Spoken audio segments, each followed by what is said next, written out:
Hallelujah. സ്തോത്രം, സ്തോത്രം, സ്തോത്രം. വാഗ്ദത്തം വിശ്വസ്തനായ സ്വർഗ്ഗപിതാവേ, നല്ല മനോഹരമായ സ്വരത്തിനായി നിന്നോടെ സ്തോത്രം ചെയ്യുന്നു. വീണ്ടും പ്രാവശ്യങ്ങളുടെ ആരാധനയ്ക്കായി ദൈവസന്നിധിയിൽ കടന്നു വരുവാൻ 7 അടിയും ഒരുക്കി തന്ന വലിയൊരു ഭാഗ്യത്തിനായി ദൈവത്തെ ഞങ്ങൾ സ്തുതിക്കത്താവേ. കഴിഞ്ഞ കാലമൊക്കെ എൻ്റെ പിതാവ് 7000 സ്ഥാനങ്ങളിൽ പിതാവ് ഞങ്ങൾക്ക് നല്ലൊരു വിശ്വസ്തമായി കൂടിയിരുന്ന് ഞങ്ങൾ ആവശ്യത്തോടെ സഹായിച്ച നല്ല ദൈവത്തിനായി ദൈവത്തെ ഞങ്ങൾ സ്തുതിക്കുന്നതാവേ. ആ നല്ല പ്രഭാവത്തിലേക്ക് ഒരു പ്രാവശ്യങ്ങളുടെ ആരാധനയ്ക്കായി കടന്നു വരുവാനുള്ള കൃപ ദൈവം ഞങ്ങൾ തന്നല്ലോ. അതിനായി ദൈവത്തെ സ്തുതിക്കുന്നു. കഴിഞ്ഞ ഒരാഴ്ചയുടെ കാലം പിതാവ് ഞങ്ങളെ പരിപാലിച്ച് നടത്തി. ഞങ്ങളുടെ കഴിവെ പറ്റിയ ജ്ഞാനമൊന്നുമല്ല, ദൈവത്തിന് അതിൻ്റെ കൃപയൊന്നുമാണ്. അതിനായി ദൈവത്തെ സ്തുതിക്കത്താവേ. ഈ സംഭവങ്ങളുമായ ലോകത്തെ ജീവിക്കാനുള്ള കൃപ ഞങ്ങൾ തരുന്നതിനായി ദൈവത്തെ ഞങ്ങൾ സ്തുതിക്കത്താവേ. വാസ്തവമായിട്ട് ഈ ആരാധനയുടെ ആരംഭം മുതൽ അവസാനം വരെയും പരിശുദ്ധാത്മാവിനെ നിയന്ത്രണത്താൽ നടത്തപ്പെടുവാനെ ദൈവകൃപ ഒന്ന് സഹായിക്കണമെന്ന് പ്രാർത്ഥിക്കുന്നു. ഞങ്ങളുടെ പാട്ടെ പ്രാർത്ഥന സമീപനങ്ങൾ, ഞങ്ങളുടെ സാക്ഷ്യങ്ങൾ, ഞങ്ങളുടെ മെസ്സേജൊക്കെ ഞങ്ങൾക്ക് അനുഗ്രഹമാക്കി തരണമേ ഞങ്ങൾ പ്രാർത്ഥനാവേ. ഞങ്ങൾ കടന്നു വന്ന ഓരോ അല്ലത്താവേ ആത്മാവിൽ ആരാധിച്ച് കൂടുതൽ പ്രാപിച്ച് ദൈവമേ മടങ്ങി പോവാൻ ദൈവകൃപന്ന് സഹായിക്കണമേ എന്ന് പ്രാർത്ഥിക്കുന്നു. ഈ അടിയുടെ പ്രാർത്ഥനയ്ക്ക് തടസ്സമായിട്ട് ഇതുവരെ നോട്ടത്തിലോ വാക്കിലോ നോട്ടിലോ ഞങ്ങളുടെ ചിന്തയിൽ സംസാരത്തിലൊക്കെ നല്ല കുറവുകൾ ഞങ്ങളോട് ക്ഷമിക്കണമേ എന്ന് പ്രാർത്ഥിക്കുന്നതായി. അപ്പോൾ ഞങ്ങളുടെ ജീവിതത്തിൽ കുറവുണ്ട്, പോരായ്മയുണ്ട്, അതൊക്കെ ഞങ്ങൾ സമ്മതിക്കുന്നു. അതൊന്നും സത്യത്തിൽ കണക്കരുത് എന്ന് പ്രാർത്ഥാവേ. ദൈവപ്രാരം മാത്രമേ ആരാധനയായി തീരുവാനെ ദൈവകൃപ ഒന്ന് സഹായിക്കണമേ എന്ന് പ്രാർത്ഥിക്കുന്നു. ആരെങ്കിലും ഭാരത്തിലോ പ്രയാസത്തിലോ ദുഃഖത്തിലോ വേദനയോ സങ്കടത്തിലോ രോഗത്തിൽ കടന്നു വന്നിട്ടുണ്ടെങ്കിൽ കൂടുതൽ പ്രാപിച്ചുവാൻ ദൈവകൃപ ഒന്ന് സഹായിക്കണമേ എന്ന് പ്രാർത്ഥിക്കുന്നു. അപ്പം ഞങ്ങളുടെ പ്രാർത്ഥന കേട്ടിരിക്കുന്ന സ്തോത്രം എല്ലാം യേശുവിന്റെ അധികാരനാമത്തിൽ തന്നെ. നമുക്ക് പാട്ടുകളെ പാടി ദൈവത്തെ നമുക്ക് ആരാധിക്കാം. ദൈവത്തിൻ്റെ അതിപരിശുദ്ധമായ ആഴ്ചയുടെ 1-ാം ദിവസം നമുക്ക് ദൈവസന്നിധിയിൽ കടന്നു വന്ന് നമുക്ക് ദൈവത്തെ സ്തുതിപ്പാൻ സ്തോത്രം ചെയ്യുവാനൊരു അവസരം കൂടെ ദൈവം നമുക്ക് ഭൂമിക്കുന്നതിനായി ദൈവത്തെ സ്തുതിക്കുന്നു, സ്തോത്രം ചെയ്യുന്നു. യഹോവയ്ക്ക് സ്തോത്രം ചെയ്യുകയും അവൻ നല്ലവനല്ലോ, അവൻ്റെ ദൈവത്തിലേക്കുമുള്ളത് നമുക്ക് ചെയ്തു തന്ന സകല ഉപകാരങ്ങളെ ഓർത്ത് നന്ദി അറിയിപ്പാൻ, സ്തുതിപ്പാൻ, ആ നല്ല ദൈവത്തെ മഹത്വപ്പെടുത്തുവാൻ നമുക്ക് ഈ കിട്ടുന്ന അവസരം നമ്മൾ പാഴാക്കാതെ നമ്മൾ നന്ദിയുള്ള ഹൃദയത്തോടായിരിക്കാൻ ഇടവരട്ടെ. ആ അത്ഭുത നിത്യസ്നേഹം നമുക്ക് തന്ന നല്ല ദൈവം നമ്മെ ജീവനേകി ഈ ലോകത്തിൻ്റെ ശാപം നീക്കുവാൻ നമുക്ക് വേണ്ടി ജീവൻ അർപ്പിച്ച ആ നല്ല സ്നേഹം, ആ സ്നേഹത്തിന് മുമ്പിൽ നമുക്ക് നമ്മെ തന്നെ സമർപ്പിക്കാം. ആ നല്ല ദൈവത്തിന് മുമ്പിൽ നമ്മെ താഴ്ത്തി ചെയ്തു തന്ന സകല ഉപകാരങ്ങളെ ഓർത്ത് നന്ദിയുള്ള ഹൃദയത്തോടെ അവനെ പാടി മഹത്വപ്പെടുത്താം. സ്തോത്രങ്ങൾ പാടി ഞാൻ വാഴ്ത്തിയിടുകയും ദേവാദിദേവനെ രാജാതി രാജാവെ വാഴ്ത്തി വണങ്ങിയിടുമേ എന്നുള്ള ഗാനം പാടി ദൈവത്തെ മഹത്വപ്പെടുത്തും. സ്തോത്രങ്ങൾ പാടി ഞാൻ വാഴ്ത്തിയിടുമേ ദേവാദിദേവനെ രാജാതി രാജാവേ വാഴ്ത്തി വണങ്ങിയിടുമേ ദേവാദിദേവനെ രാജാതി രാജാവേ വാഴ്ത്തി വണങ്ങിയിടുമേ അത്ഭുത നിത്യസ്നേഹം എന്നിൽ സന്തതം തന്നിടും ദൈവസ്നേഹം അത്ഭുത നിത്യസ്നേഹം എന്നിൽ സന്തതം തന്നിടും ദൈവസ്നേഹം ഇന്നും മാറാത്ത ദിവ്യസ്നേഹം എന്നിൽ വസിക്കും സ്നേഹം ഇന്നും മാറാത്ത ദിവ്യസ്നേഹം എന്നിൽ വസിക്കും സ്നേഹം സ്തോത്രങ്ങൾ പാടി ഞാൻ വാഴ്ത്തിയിടുമേ ദേവാദിദേവനെ രാജാതി രാജാവേ വാഴ്ത്തി വണങ്ങിയിടുമേ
ദൈവത്തിന് വീണ്ടും മഹത്വം ഉണ്ടാകട്ടെ. നമ്മൾ അടുത്ത ഗാനം പാടുമ്പോൾ എല്ലാവരും കഴിവുള്ള എല്ലാവരും ദൈവസന്നിധിയിൽ എഴുന്നേറ്റ് കൈകളെ തട്ടി നമ്മൾ ദൈവത്തെ ആരാധിപ്പാനായിട്ട് കടന്നു പോകുന്നു. സൂര്യലോക സുഖം വെടിഞ്ഞ് നമ്മെ തേടി വന്ന നല്ല ദൈവം നമ്മുടെ പാപത്താൽ നാം പറഞ്ഞു ആശയില്ലാതായപ്പോൾ നമ്മെ കരം പിടിച്ചു നിർത്തിയ നല്ല ദൈവം. പല ശോധനകൾ വന്നപ്പോൾ ഭാരങ്ങൾ നമ്മെ ഞെരുക്കിയപ്പോൾ നമ്മെ കാത്തു സൂക്ഷിച്ച നല്ല ദൈവം. എത്ര നന്ദി പറഞ്ഞാൽ മതി വരും. എല്ലാവർക്കും ചേർന്ന് നമുക്ക് പാടാം. എന്നുള്ളമേ സ്തുതിക്കാൻ നീ പറയുകയും തൻ നന്മകൾക്കായി സ്തുതിക്കുക. എന്നുള്ളമേ സ്തുതിക്കാൻ നീ പറയുകയും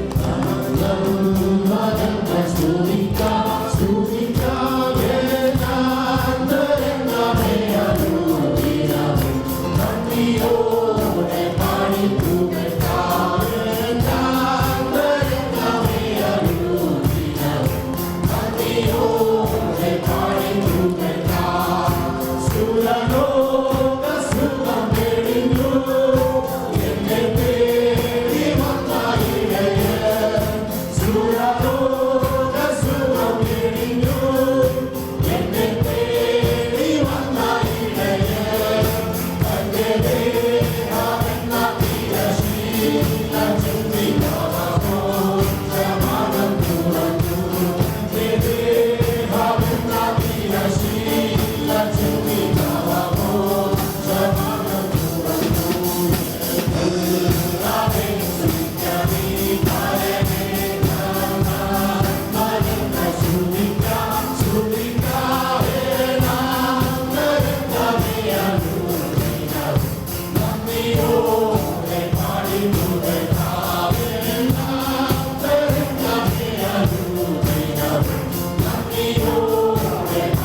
പ്രാർത്ഥനയുടെ ദൈവത്തെ സ്തുതിക്കാം. ഹല്ലേലൂയ. സ്തോത്രം. ഇനി അല്പസമയം സങ്കീർത്തനായിട്ടുള്ള സമയമാണ്. നമുക്ക് എല്ലാവർക്കും എഴുന്നേറ്റിട്ട് ഒന്നാം സങ്കീർത്തന വാക്യമായിട്ട് നമുക്ക് വായിച്ച് ദൈവത്തെ ആരാധിക്കാം. സങ്കീർത്തനം നമ്പർ 1, ഒന്നാം സങ്കീർത്തനം. അതിൻ്റെ ഒടുവിലത്തെ 2 വാക്യങ്ങൾ നമുക്ക് എല്ലാവർക്കും ഒരുമിച്ച് വായിക്കാം.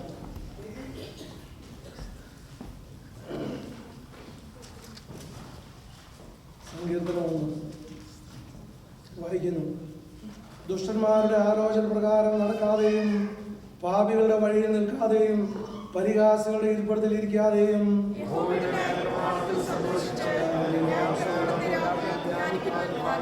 അവൻ ആറ്റുകരുത് നട്ടിരിക്കുന്നതും തക്കകാലത്ത് ഫലം കായ്ക്കുന്നതും ഇലവാടാത്തതുമായ വൃക്ഷം പോലെ ഇരിക്കും. അവൻ ചെയ്യുന്നതൊക്കെ സാധിക്കും. അടുത്ത വാക്യം ഒരുമിച്ച് വായിക്കാൻ 2 വാക്യം.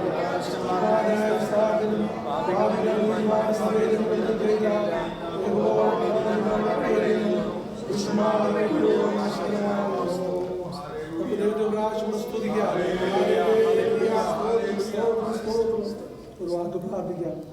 വിശ്വസ്തനായ സ്വർഗ്ഗപിതാവേ, നല്ല മനോഹരമായ രാവിലെ നന്ദിയോടെ സ്തോത്രം ചെയ്യുന്നു. വീണ്ടും ആശുപത്രി സങ്കീർത്തനമായിട്ട് ദൈവസ്ഥനിൽ നിൽപ്പാളക്കുക. ദൈവം ഏഴാടിയും തന്നതിനായി ദൈവത്തെ സ്തുതിക്കുന്നു. സങ്കീർത്തനം അങ്ങേത് അപാലിക്കപ്പെടുന്നത് ഞങ്ങൾക്ക് ലഭിപ്പാൻ ദൈവത്തോട് സഹായിക്കുന്നു പ്രാർത്ഥിക്കുന്നു. സർവ്വവും ദൈവപ്രകാരമായി തീരുവാൻ ആഗ്രഹിച്ച് പ്രാർത്ഥിക്കുന്നു. ഞങ്ങളുടെ പ്രാർത്ഥന കേട്ടിക്കാനായി സ്തോത്രം. എല്ലാം യേശുവിനെ അറിയാവുന്ന തന്നെ എല്ലാവർക്കും ഇരിക്കാം. കർത്താവായ യേശു അനുസൃതമായ നാമം വാഴ്ത്തപ്പെടുമാറാകട്ടെ. ദൈവത്തിൻ്റെ അത്യത്തെ കൃപയാൽ ഒരു പ്രാവശ്യം കൂടെ സങ്കീർത്തനമായിട്ട് നിൽപ്പാനുള്ള കൃപ ദൈവം തന്നു. അതിനായ ദൈവത്തെ ഞങ്ങൾ സ്തുതിക്കുന്നു. നമ്മുടെ ഈ ഒന്നാം സങ്കീർത്തനം നമുക്ക് എല്ലാവർക്കും നന്നായിട്ട് അറിയാവുന്ന ഒരു സങ്കീർത്തനമാണ്.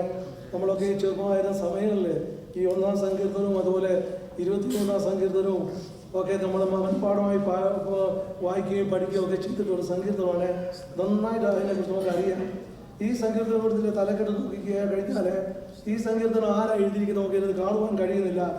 എങ്കിലും ഈ യഹൂദന്മാരുടെ പാരമ്പര്യം അനുസരിച്ച് അവർ പറയുന്ന ഈ സങ്കീർത്തനം തലക്കെട്ട് കാണുന്നില്ലെങ്കിൽ അതൊക്കെയും മോശയുടെ സങ്കീർത്തനമായിരിക്കുന്നതാണ് അവരൊക്കെ അഭിപ്രായം. എന്ത് തന്നെയാണെന്നാലും ഇത് അനുഗ്രഹിക്കപ്പെട്ട സങ്കീർത്തനമാണ്. ഈ സങ്കീർത്തനം കൂടുതൽ നമ്മൾ പഠിച്ചു കഴിഞ്ഞാൽ ഈ സദൃശ വാക്യങ്ങൾ ഈ സങ്കീർത്തനത്തെക്കുറിച്ച് അനേക കാര്യങ്ങൾ പറയുന്നുണ്ട്. പ്രത്യേകിച്ച് അതുപോലെ തന്നെ നമ്മുടെ ഈ കർത്താവായ യേശുക്രിസ്തുവിന്റെ ഗിരിപ്രഭാഷണ വാക്യങ്ങളിലെ ആദ്യ ഭാഗങ്ങളിലും ഈ ഒന്നാം സങ്കീർത്തനത്തെ കുറിച്ച് പ്രതിപാദിച്ചിട്ടുണ്ട്. എല്ലാം കൊണ്ട് അനുഗ്രഹിക്കപ്പെട്ട ഒരു സങ്കീർത്തനമാണ്. നമ്മളിതൊന്നും ഒന്ന് ആലോചിച്ച് പഠിച്ചു കഴിഞ്ഞാൽ ഞാൻ സങ്കീർത്തനം വായിക്കണമെന്ന് ദേവദാസൻ പറഞ്ഞപ്പോൾ ഞാനിത് ചിന്തിച്ചു, ഏത് സങ്കീർത്തനം വായിക്കണമെന്നൊക്കെ പരിശുദ്ധാത്മാവ് എന്നെ ഓർപ്പിച്ച ഒരു സങ്കീർത്തനമാണ് ഒന്നാം സങ്കീർത്തനം. ഈ സങ്കീർത്തനം എന്ന് വെച്ചാൽ ഒരു വാണിംഗോട് കൂടിയാണ് ഈ സങ്കീർത്തനത്തിൻ്റെ മുഴുവൻ കാര്യങ്ങൾ എഴുതിയിരിക്കുന്നത്. ഈ സങ്കീർത്തനം തുടങ്ങുന്ന പോലെ 150-ാം സങ്കീർത്തനം വായിക്കുമ്പോഴൊക്കെയും ഈ ഒരു ഓർമ്മ എപ്പോഴും നമ്മൾ മനസ്സിൽ വേണം. അതിന് കാര്യമെന്ന് ചോദിച്ചാൽ നമ്മൾ വായിക്കുമ്പോൾ ഇത് മനസ്സിലാവും. ഇതിൻ്റെ 1-ാം വാക്യം ഞാൻ വായിക്കുന്നു. ദുഷ്ടന്മാരുടെ ആലോചന പ്രകാരം നടക്കാതെയും പാപികളുടെ വഴിയിൽ നിൽക്കാതെയും പരിഹാസികളുടെ ഇരിപ്പിടത്തിൽ ഇരിക്കാതെയും. അത്രയും കൊണ്ട് ആ വാക്യം തീർക്കാന്നതിലും അതിന് താഴെമായ കുറേ കാര്യങ്ങളുണ്ട്. ഈ ഒരു വാക്യത്തിൽ തന്നെ 3 കാര്യങ്ങൾ അതിനകത്ത് പറഞ്ഞിട്ടുണ്ട്. ഒന്ന് പറഞ്ഞിരിക്കുന്ന ദുഷ്ടന്മാർ, രണ്ടാമത് പറഞ്ഞിരിക്കുന്ന പാപികൾ, മൂന്നാമത് പറഞ്ഞിരിക്കുന്ന പരിഹാസികൾ. 3 പേരും കൂടി ചേർന്ന് കഴിഞ്ഞാൽ ഇത് നല്ലതായിരിക്കും. ഈ ലോകത്ത് ഇപ്പോൾ കർത്താവിൻ്റെ വരവ് ഏറ്റുകൊടുത്ത സമയമാണ്. ഇവർ 3 പേരും കൂടി ചേർന്നുകൊണ്ടാണ് ഇപ്പോൾ ഭൂമിയിൽ ഊഴാടി നടക്കുന്നത്. നമ്മൾ പ്രത്യേകം ശ്രദ്ധിക്കേണ്ട ഒരു കാര്യമാണ്. ഈ ദിവസങ്ങളിൽ നമ്മൾ ദൈവസ്ഥാനം താണിരുന്ന് പ്രാപിക്കാൻ വേണ്ടി നമ്മൾ ഒരുക്കത്തോടു കൂടി ഇരിക്കണം. ഇതിനകത്ത് പറയുന്നതല്ല, ഇതിനകത്ത് പറയും 3 പേരിൽ നിറയുന്ന 3 കാര്യങ്ങളുണ്ട്. ദുഷ്ടന്മാർ കൂടെ പറഞ്ഞാൽ അവരെ നടപ്പ്, രണ്ടാമത്തെ പാപികളെ അവരെ നിൽപ്പ്, മൂന്നാമത് പരിഹാസികളെ അറിയിപ്പ്. അപ്പൊ ഈ 3 കൂടെ കൂടിയാൽ നടപ്പ്, നിൽപ്പ്, ഇരിപ്പ്. എങ്ങനെയുണ്ട് 3 കൂടെ ചേർത്ത് നോക്കിക്കഴിഞ്ഞാൽ അപ്പോൾ ഇത് ദൈവങ്ങൾക്ക് പറ്റിയതല്ല. അതാണ് ഒന്നാം സങ്കീർത്തനത്തിന്റെ ആമുഖമായിട്ട് പറയുന്നത്. ഈ ഒന്നാമത്തെ സങ്കീർത്തനത്തിൽ തന്നെ ദുഷ്ടനെ കുറിച്ച് 4 പ്രാവശ്യം പറഞ്ഞിട്ടുണ്ട്. അപ്പൊ ദുഷ്ടനെ കുറിച്ചുള്ള നമ്മളിന്റെ ആഴം നമുക്ക് മനസ്സിലാകുവാനായിട്ട് കഴിയും. ദൈവങ്ങളെ ഈ ദിവസങ്ങളിൽ നമ്മൾ ജീവിക്കുമ്പോൾ ദുഷ്ടൻ എപ്പോഴും ദുഷ്ടത പ്രവർത്തിപ്പാൻ നമ്മുടെ പുറകെ ഊടാടി നടക്കും. കാര്യം എന്ന് ചോദിച്ചു കഴിഞ്ഞാൽ ദൈവമക്കളോർക്കാണ് ദുഷ്ടന്റെ നോട്ടം. മറ്റുള്ളവരെ നോക്കേണ്ട, അത് ദുഷ്ടന്റെ കയ്യിലുണ്ട്. പിന്നെ അവരെ നോക്കേണ്ട കാര്യമില്ല. ഏതെങ്കിലും രീതി ദുഷ്ടത പ്രവചിച്ച് നമ്മുടെ നിത്യത ഇല്ലാതാക്കണം, അതിനുവേണ്ടി പ്രവർത്തിച്ചുകൊണ്ട്.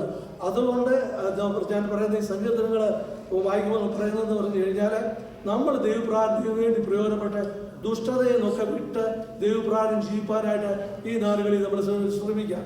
നമ്മുടെ ലോകത്തിലാണ് ജീവിക്കുന്നത്.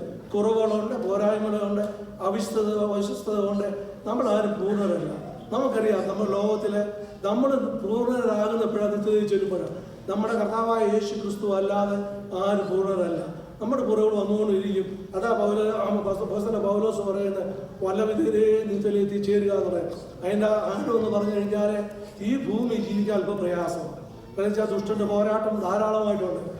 ദൈവങ്ങൾ അതിനൊക്കെ വിട്ട് ജീവിക്കാനായിട്ട് നമ്മൾ പരിശ്രമിക്കുക. അതിനായിട്ട് ദൈവം നമുക്ക് കൃപ തരട്ടെ. രണ്ടാമത്തെ കാര്യം എന്ന് വെച്ചാൽ പാപികളെ അപ്പം ദുഷ്ടന്റെ നടപ്പ്, ആ നടപ്പിൽ നമ്മൾ മാറിയിരിക്കുകയാണ്. രണ്ടാമത് പാപിയുടെ നിൽപ്പ്. ഈ പാപികളുടെ ഒരു കാലത്ത് നമ്മൾ നിൽക്കാൻ പാടില്ല. കാര്യം ചെയ്താൽ ഒരു പാപി നമ്മുടെ ദേഹത്ത് അവരറിയത്തില്ല. അവർ വരുന്നതെന്ന് വെച്ചാൽ വളരെ സൗമ്യമായിട്ട് ഇടപെട്ടുകൊണ്ടാണ് നമ്മുടെ ഇടയിലേക്ക് അവർ വരുന്നത്. വന്നു കഴിഞ്ഞാൽ എത്രയും പാവം നമ്മളെ കൊണ്ട് ചെയ്യിക്കാമോ അതിനുവേണ്ടി എല്ലാ കുരുക്കളും നമ്മളെ ഒപ്പിച്ചുകൊണ്ടിരിക്കും. നമുക്ക് തന്നെ ഈ ലോകത്ത് ചുറ്റുപാട് നോക്കുമ്പോൾ കഴിയാം, ഓരോ മനുഷ്യർ ഈ ലോകത്തിൽ എന്തെല്ലാം മ്ലേച്ഛതകളാണ് നടക്കുന്നത്, എന്തെല്ലാം കാര്യങ്ങളാണ് നടക്കുന്നത്. ഇതൊക്കെ നോക്കുമ്പോഴാ അവർ നമ്മളെ ടാർഗറ്റ് ചെയ്യുന്നത് ആരോടാ? ദൈവമക്കളോടാണ്. അത് ദൈവമക്കൾ നമ്മൾ ആത്മാർത്ഥമായി നിൽക്കേണ്ട കാര്യം എന്ന് വെച്ചാൽ ഈ പാപികൾ നിൽപ്പിൽ നിന്ന് മാറി നിൽക്കാനായിട്ട് വളരെ നമ്മൾ ശ്രദ്ധിക്കണം. നമുക്കറിയാം, ദൈവം ആദാമിനെ ഹവ്വായെ സൃഷ്ടിച്ച് ഏതോ തോട്ടത്തിലാക്കി തേജസ്സോടുകൂടി ദൈവം ആക്കി, വളരെ ആഗ്രഹത്തോട് ദൈവം അവരെ സൃഷ്ടിച്ചു. പക്ഷെങ്കിൽ ദൈവം അവർക്ക് കൊടുത്തിരിക്കുന്ന ഒരു നിയമങ്ങളുണ്ട്. അവരോട് പറഞ്ഞു തന്നെ, തോട്ടത്തിലുള്ള സർവ്വ വൃക്ഷങ്ങളിൽ ഫലം കഴിക്കാം, അത് നിങ്ങൾക്ക് അനുഭവിക്കാം, പിന്നെ തോട്ടം നിങ്ങൾ കാത്തു സൂക്ഷിക്കണം, ഇതൊക്കെ പറഞ്ഞ് അവരെ ആക്കിയത്. പക്ഷെങ്കിൽ ഇതറിഞ്ഞ കഴിഞ്ഞപ്പോഴത്തേക്ക് പിശാച് പോരാടാൻ തോന്നി, ഇവരെ എങ്ങനെയെങ്കിലും ഇല്ലാതാക്കണം, നമുക്കെല്ലാവരും അറിയാവുന്ന കാര്യമാണ്. അപ്പോൾ എന്ത് ചെയ്തു? അപ്പം അങ്ങനെ ഈ പിശാച് അതിനായിട്ട് തക്കം നോക്കി നിന്നു. ദൈവം പറഞ്ഞ ഒരു കാര്യമുണ്ട്, തോട്ടത്തെ സൂക്ഷിക്കണം. അവരുടെ വേലയാണ് തോട്ടത്തിൽ നിന്ന് അധ്വാനിക്കുക, അവിടെ തോട്ടം സൂക്ഷിക്കുക, അവിടെ നിന്ന് നിൽക്കുക എന്ന് ദൈവം പറഞ്ഞപ്പോൾ ആ തോട്ടം അവർ സൂക്ഷിച്ചില്ല. അവർ തോട്ടം സൂക്ഷിക്കാത്തതുകൊണ്ട് പിന്നെ ഈ പിശാച് തോട്ടത്തിൽ കയറി. ദൈവമക്കളെ, നമ്മളെ തന്നെ ഒന്ന് സൂക്ഷിക്കണം. അല്ലെങ്കിൽ ഏത് വിധത്തിലായി പാപം കയറി വരുന്നത് നമ്മൾ അറിയത്തില്ല. അങ്ങനെ പാപം അത് കയറി വന്ന് ഹവ്വായെ പ്രവർത്തിച്ചു. അത് ഒരു ദിവസം കൊണ്ടൊന്നും അല്ലെന്ന് ഞാൻ ചിന്തിക്കുന്നത്. പല പ്രാവശ്യം പറഞ്ഞു, പല കാര്യങ്ങൾ പറഞ്ഞ് പാപത്തിലേക്ക് പെടുവാനായിട്ട് കഴിഞ്ഞു. ദൈവമക്കളെ നോക്കണം, അവരെ പോലും തിരിക്കാൻ തക്കല കഴിവുള്ള പിശാചാണ് നമ്മുടെ ചുറ്റുപാടുള്ളത് നമ്മൾ മനസ്സിലാക്കണം. അതുകൊണ്ട് പാപം ചെയ്യാതിരിക്കാനായിട്ട് നമ്മൾ സൂക്ഷിക്കും. നമ്മൾ ഒരു പാപം ചെറുതായിട്ട് ചെയ്യും, പിന്നെ ഒരു പ്രാവശ്യം കൂടെ ചെയ്യും, പിന്നെ അത് സാരമില്ലാന്ന് തോന്നും, പിന്നെ നമ്മൾ പാപത്തിലാപ്പെടും. പിന്നെ പാപത്തിൽ നിന്ന് മടങ്ങി വരിക എന്ന് പറഞ്ഞാൽ വലിയ ബുദ്ധിമുട്ടുള്ള കാര്യമാണ്. അതുകൊണ്ട് ഈ ദിവസങ്ങളിൽ ആ കാര്യങ്ങൾ ഓർത്ത് നമ്മൾ ദിവസത്തിൽ ആയിരിക്കണം. അതിനായി ദൈവത്തെ സ്തുതിക്കുന്നു. അതിനുള്ള കൃപയും കഴിവും ദൈവം നമുക്ക് തരട്ടെന്ന് പ്രാർത്ഥിക്കാം. അതുപോലെ പരിഹാസികൾ, അതിനെക്കാട്ടിലപ്പുറമാണ് പരിഹാസികൾ തരും. ഒരു പരിഹാസി എന്ന് പറഞ്ഞു കഴിഞ്ഞാൽ നമ്മുടെ ചുറ്റും നിന്ന് നമ്മളെ പരിഹസിക്കും. നമ്മളോട് കാണുന്ന ഉടനെ ഒരു നല്ല വാക്ക് പറയും, അച്ഛാ നല്ലതായിരുന്നു, ചെയ്തതെല്ലാം നല്ലത്, ഇതെല്ലാം നല്ല എല്ലാവരും.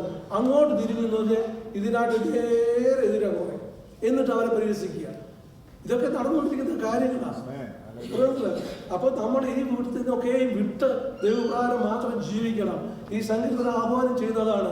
ഈ സങ്കീർത്തനം തുടങ്ങുമ്പോൾ തന്നെ പറയുന്നതിന്റെ കാര്യങ്ങൾ ഇതൊക്കെ വിട്ട് വേണം നമ്മൾ മുന്നോട്ട് ജീവിക്കാൻ.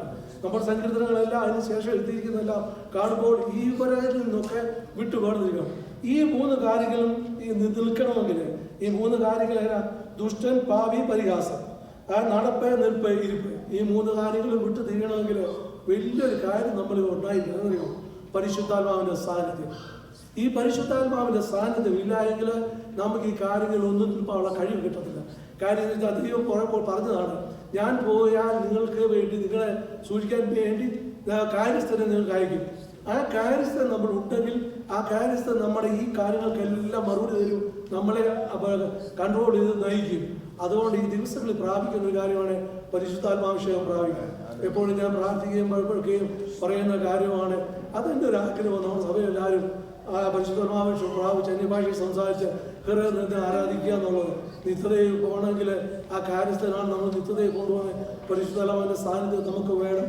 അതുകൊണ്ട് എല്ലാവരും അത് പ്രാപിക്കാനായിട്ട് നമ്മൾ നിൽക്കണം. അതിൻ്റെ രണ്ടാം വാക്യം നമ്മൾ വായിക്കുന്നു യഹോവയുടെ ന്യായപ്രമാണത്തിൽ സന്തോഷിച്ച് അവൻ്റെ ന്യായപ്രമാണത്തെ രാവുകൾ ധ്യാനിക്കുന്നവൻ ഭാഗ്യവാൻ. ആരാണ് ഭാഗ്യവാൻ? ഈ ഭാഗ്യവാൻ എന്ന് പറയുന്നത് ന്യായപ്രമാണത്തിൽ സന്തോഷിച്ച് പ്രാർത്ഥിക്കുന്ന ആളാണ് ഭാഗ്യവാൻ. കാര്യം ചോദിച്ചാൽ നമുക്ക് ന്യായപ്രമാണം ദൈവം തന്നിട്ടുണ്ട്, ബൈബിൾ തന്നിട്ടുണ്ട്. ഇതിൻ്റെ അപ്പുറമായിട്ട് നമുക്കൊന്നും വേണ്ട. ഇതിൽ കൂടെ നമുക്ക് വേണ്ടത് മുഴുവനുണ്ട്. അതുകൊണ്ട് നമ്മൾ എന്തുക ദൈവവചനം ചിന്തിക്കുക, അതുപോലെ മറ്റുള്ളവരോട് പറയുക, ദൈവം ധ്യാനിക്കുക, ഇതൊക്കെയും ചെയ്യാം. നമ്മൾ ചിന്തിക്കും ഈ 24 hours ഇത് തന്നെ കൊണ്ട് നടക്കാൻ ഒക്കില്ലെന്നുള്ളത്. അതല്ല, ദൈവസമയം തരുന്ന സമയം ഇതിനു വേണ്ടി ഉപയോഗിക്കുക. അല്ലാത്ത സമയം നമ്മുടെ ലോകപരമായിട്ട് നമുക്ക് ജീവിത കാര്യങ്ങളൊക്കെ ഉണ്ട്, അതൊക്കെയും ദൈവത്തിന് അറിയാം, അതൊക്കെ ചെയ്യണം. അതൊന്നും ചെയ്യണമെന്നല്ല പറയുന്നത്. ഇതും പ്രകാരം നമ്മൾ മുന്നോട്ട് ജീവിക്കുക. അതിനായിട്ട് ദൈവം നമ്മളെ അനുഗ്രഹിക്കണമെന്ന് പ്രാർത്ഥിക്കുന്നു.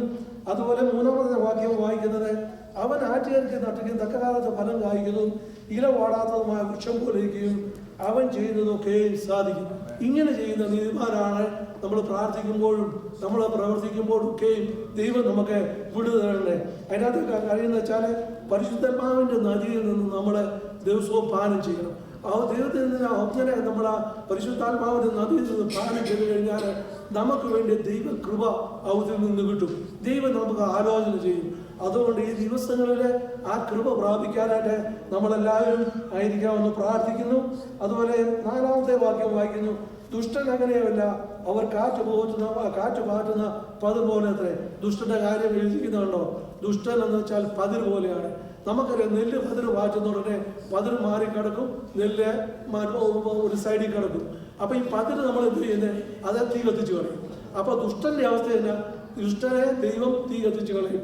അങ്ങനെ ഈ വേദപണ്ഡിതാക്കന്മാർ അതിനെക്കുറിച്ച് പറയുന്നത് ദൈവികമായ ന്യായവിധിയുടെ ഒരു പ്രതികരണമാണ് ദുഷ്ടനെ കുറിച്ചാണ് പറഞ്ഞിരിക്കുന്നത്. അതുകൊണ്ട് ദുഷ്ടനിൽ നമ്മൾ ആശ്രയിക്കാതെ ഇതൊക്കെയും ദൈവപ്രകാരം ജീവിക്കാനായിട്ട് നമ്മൾ ആഗ്രഹിക്കുകയും പ്രവർത്തിക്കുകയും ചെയ്യാം. അതുപോലെ 5-ാമത്തെ വാക്യം വായിക്കുന്നത് ആകയാൽ ദുഷ്ടൻ ന്യായവിസ്താരത്തിലും പാപികൾ നീതിമാന്മാരുടെ സഭയിലെ നിർവഹിക്കുകയില്ല. നീതിമാന്മാരുടെ സഭയിലെ ദുഷ്ടനോ പാപികൾക്കോ നീതി നിൽപ്പാൻ കഴിയില്ല. കാര്യം നമ്മൾ മിക്സായിട്ടുള്ള ഒരു ജീവിതമാണ് നമുക്കുള്ളത്. നമ്മുടെ മുതൽ ദുഷ്ടന്മാരുണ്ട്, പാപികളുണ്ട്, പരിഹാസികളുണ്ട്, നീതിമാന്മാരുണ്ട്. നമ്മളെല്ലാവരും മിക്സായിട്ട് അതിക്കുന്നത്.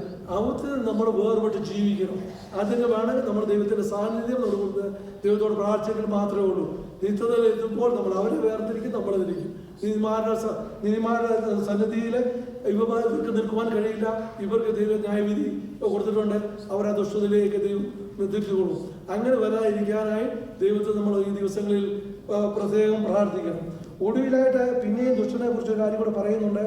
ആകയാൽ നീതിമാന്മാരുടെ വഴി യഹോവ നീതിമാന്മാരുടെ വഴി അറിയുന്നു, ദുഷ്ടന്മാരുടെ വഴിയോ നാശകരമാകുന്നു.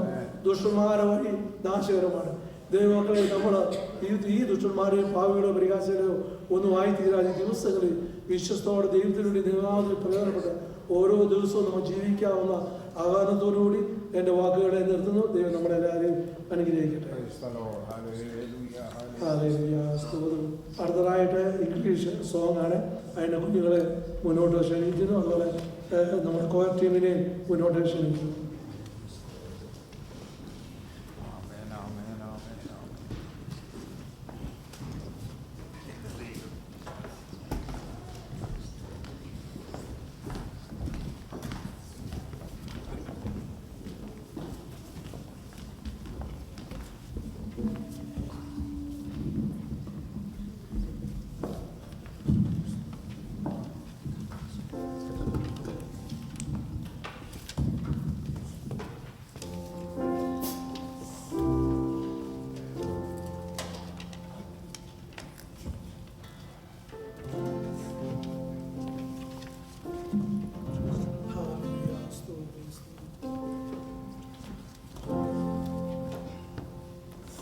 Praise the Lord.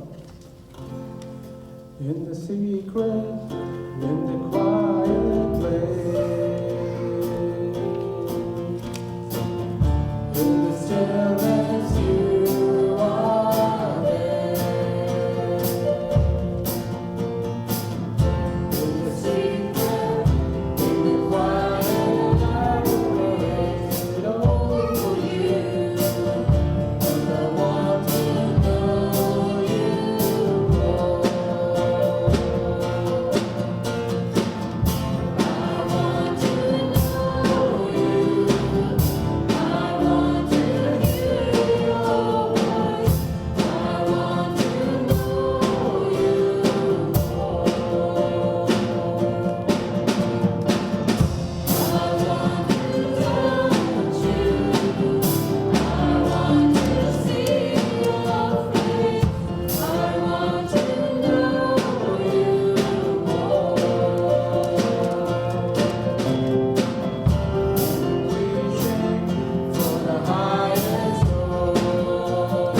2 Corinthians 9:12.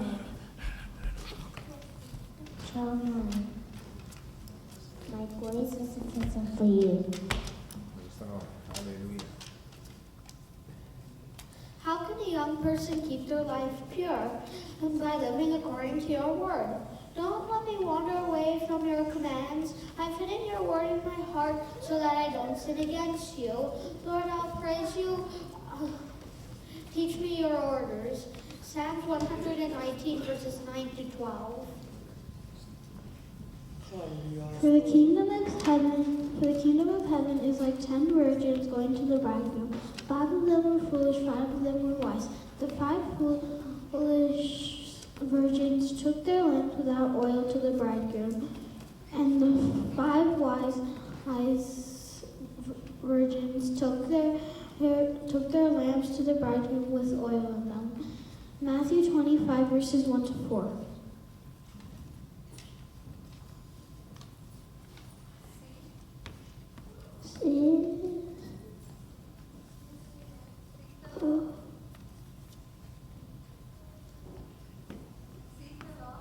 Seek the Lord and His strength. Seek His face more than evermore. Let us always pray without ceasing. In everything give thanks, for this is the will of God, Christ Jesus for you. 1 Thessalonians 5 verse 16. Amen. James 1 verses 5 and 6. If any of you lacks wisdom, you should ask God, who gives generously to all without finding fault, and it will be given to you. But when you ask, you must believe and not doubt. So one who knows is like a wave of the sea, blown and tossed by the wind.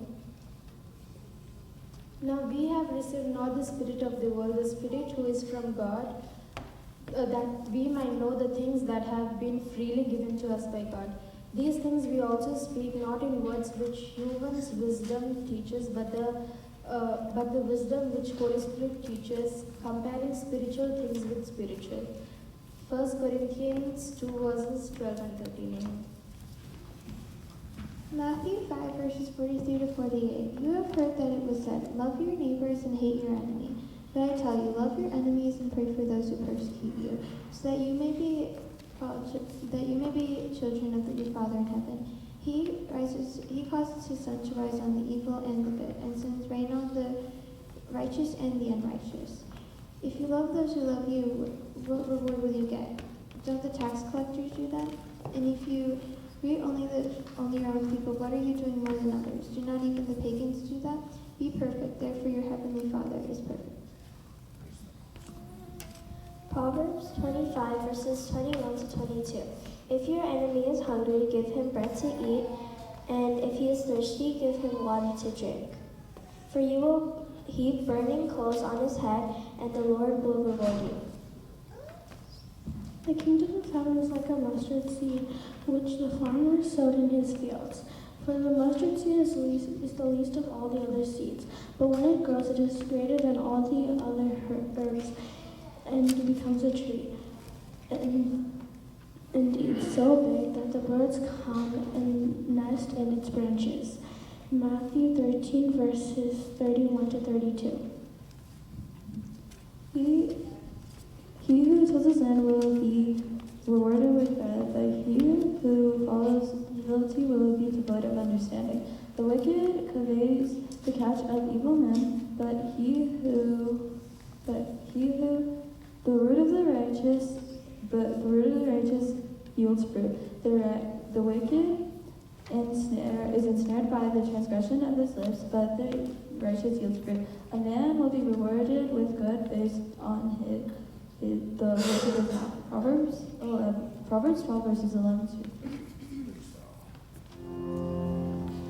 എന്റെ പ്രിയൻ വാനിൽ വരാറാ വാഹനത്തിൽ ധ്വനി കേൾക്കാറാ ധ്വനി ഉയർന്നു ദൂതരാത്തു പാടിയും നാമം ചേർന്ന് പാടും ദൂതതുല്യരാ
കടന്നു വന്നിരിക്കുന്ന എല്ലാ ദൈവമക്കൾക്കും കർത്താവായ യേശു ക്രിസ്തുവിൻ്റെ നാമത്തിലുള്ള വന്ദനത്തെ അറിയിക്കുന്നു. നമ്മുടെ അല്പസമയത്തെ ചിന്തയ്ക്കായി നമുക്കൊരു വേദഭാവം വായിക്കാം. എഫേസ്യ ലേഖനം 1-ാം അധ്യായം അതിൻ്റെ 3 മുതൽ 7 വരെയുള്ള ദൈവവചനം ഒരാൾ മലയാളത്തിലും ഒരാൾ ഇംഗ്ലീഷിലും വായിച്ചു. എഫേസ്യ ലേഖനം 1-ാം അധ്യായം അതിൻ്റെ 3 മുതൽ 7 വരെയുള്ള ഭാഗം. സ്വർഗത്തിലെ സകല ആത്മീയ അനുഗ്രഹത്താലും നമ്മെ ക്രിസ്തുവിൽ അനുഗ്രഹിച്ചിരിക്കുന്ന നമ്മുടെ കർത്താവായ ക്രിസ്തു യേശുവിന്റെ ദൈവവും പിതാവുമായവൻ വാഴ്ത്തപ്പെട്ടവൻ. നാം തന്റെ സന്നിധിയിൽ വിശുദ്ധരും നിഷ്കളങ്കരും ആകേണ്ടതിന് അവൻ ലോകസ്ഥാപനത്തിന് മുമ്പേ നമ്മെ അവനിൽ തിരഞ്ഞെടുക്കുകയും തിരുഹിതത്തിന്റെ പ്രസാദപ്രകാരം യേശുക്രിസ്തു മുഖാന്തരം നമ്മെ ദത്തെടുക്കേണ്ടതിന് അവൻ പ്രിയനായവനിൽ നമുക്ക് സൗജന്യമായി നൽകിയ തന്റെ കൃപാമഹത്വത്തിന്റെ പുകഴ്ചയ്ക്കായി സ്നേഹത്തിൽ നമ്മെ മുൻനിയമിക്കുകയും ചെയ്തുവല്ലോ. അവനിൽ നമുക്ക് അവന്റെ രക്തത്താൽ അതിക്രമങ്ങളുടെ മോചനം എന്ന വീണ്ടെടുപ്പുണ്ട്.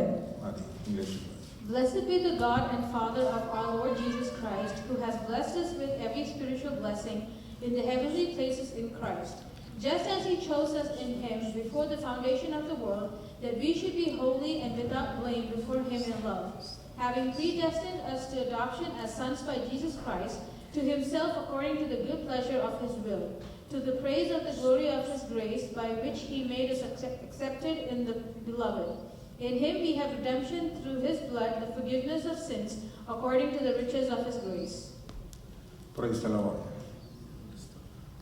അപ്പോസ്തലനായ പൗലോസ് എഫേസോസിലുള്ള ദൈവസഭയ്ക്ക് ഈ ലേഖനം എഴുതുന്നു എന്ന് നമുക്കറിയാം. എന്നാൽ ഇതിൻ്റെ 1-ാം വാക്യം വായിക്കുമ്പോൾ, എഫേസ്യ ലേഖനം 1:1 അത് വായിക്കുമ്പോൾ നമുക്ക് മനസ്സിലാകും എഫേസ്യർക്ക് മാത്രമല്ല. 1-ാം വാക്യം ഇങ്ങനെയാണ്, അതൊന്ന് വായിച്ചാൽ. ദൈവേഷ്ടത്താൽ ക്രിസ്തുയേശുവിന്റെ അപ്പോസ്തലനായ പൗലോസ് എഫെസോസിലുള്ള വിശുദ്ധന്മാരും ക്രിസ്തുയേശുവിൽ വിശ്വാസികളുമായവർക്ക് എഴുതുന്നത്. എഫേസോസിലുള്ള വിശുദ്ധന്മാർക്കും ക്രിസ്തുയേശുവിലുള്ള വിശ്വാസികൾ, കർത്താവായ യേശു ക്രിസ്തുവിൽ വിശ്വസിക്കുന്ന സകല ദൈവമക്കൾക്കും വേണ്ടി പൗലോസ് എഴുതുന്ന ഒരു ലേഖനമാണ് ഈ എഫേസ്യ ലേഖനം എന്ന് പറയുന്നത്. എഫേസോസ് സഭയെക്കുറിച്ച് നമുക്കറിയാം. എഫേസോസ് സഭയെന്ന് പറയുന്നത് അത്ര സുഖകരമായ ഒരു സ്ഥലത്തല്ല എഫേസോസ് സഭ ആയിരിക്കുന്നത്. കാരണം എന്താണെന്ന് ചോദിച്ചാൽ, അർത്തമീസ് ദേവിയുടെ ഏറ്റവും വലിയ പ്രതിമയുള്ളതായ, അല്ലെ അർത്തമീസ് ദേവിയെ ആരാധിക്കുന്ന ബിംബാരാധികൾ തിങ്ങിപ്പാർക്കുന്ന എഫേസോസ് പട്ടണത്തിൽ ഒരു സഭ സ്ഥാപിക്കപ്പെടുക എന്നുള്ളത് അത്ര എളുപ്പമുള്ള കാര്യമല്ലായിരുന്നു.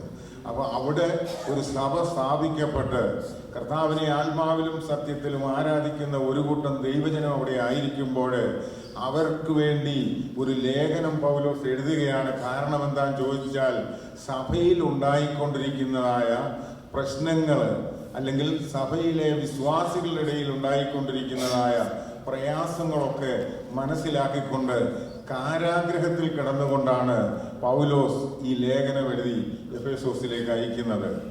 അതിൻ്റെ കാരണം എന്താണെന്ന് ചോദിച്ചാൽ, നിങ്ങൾ വിളിക്കപ്പെട്ട ദൈവമക്കളാണ്, നിങ്ങൾ വിശുദ്ധന്മാരാണ്, യേശുക്രിസ്തുവിൻ്റെ രക്തത്താലുള്ള വീണ്ടെടുപ്പ് പ്രാപിച്ചവരാണ്.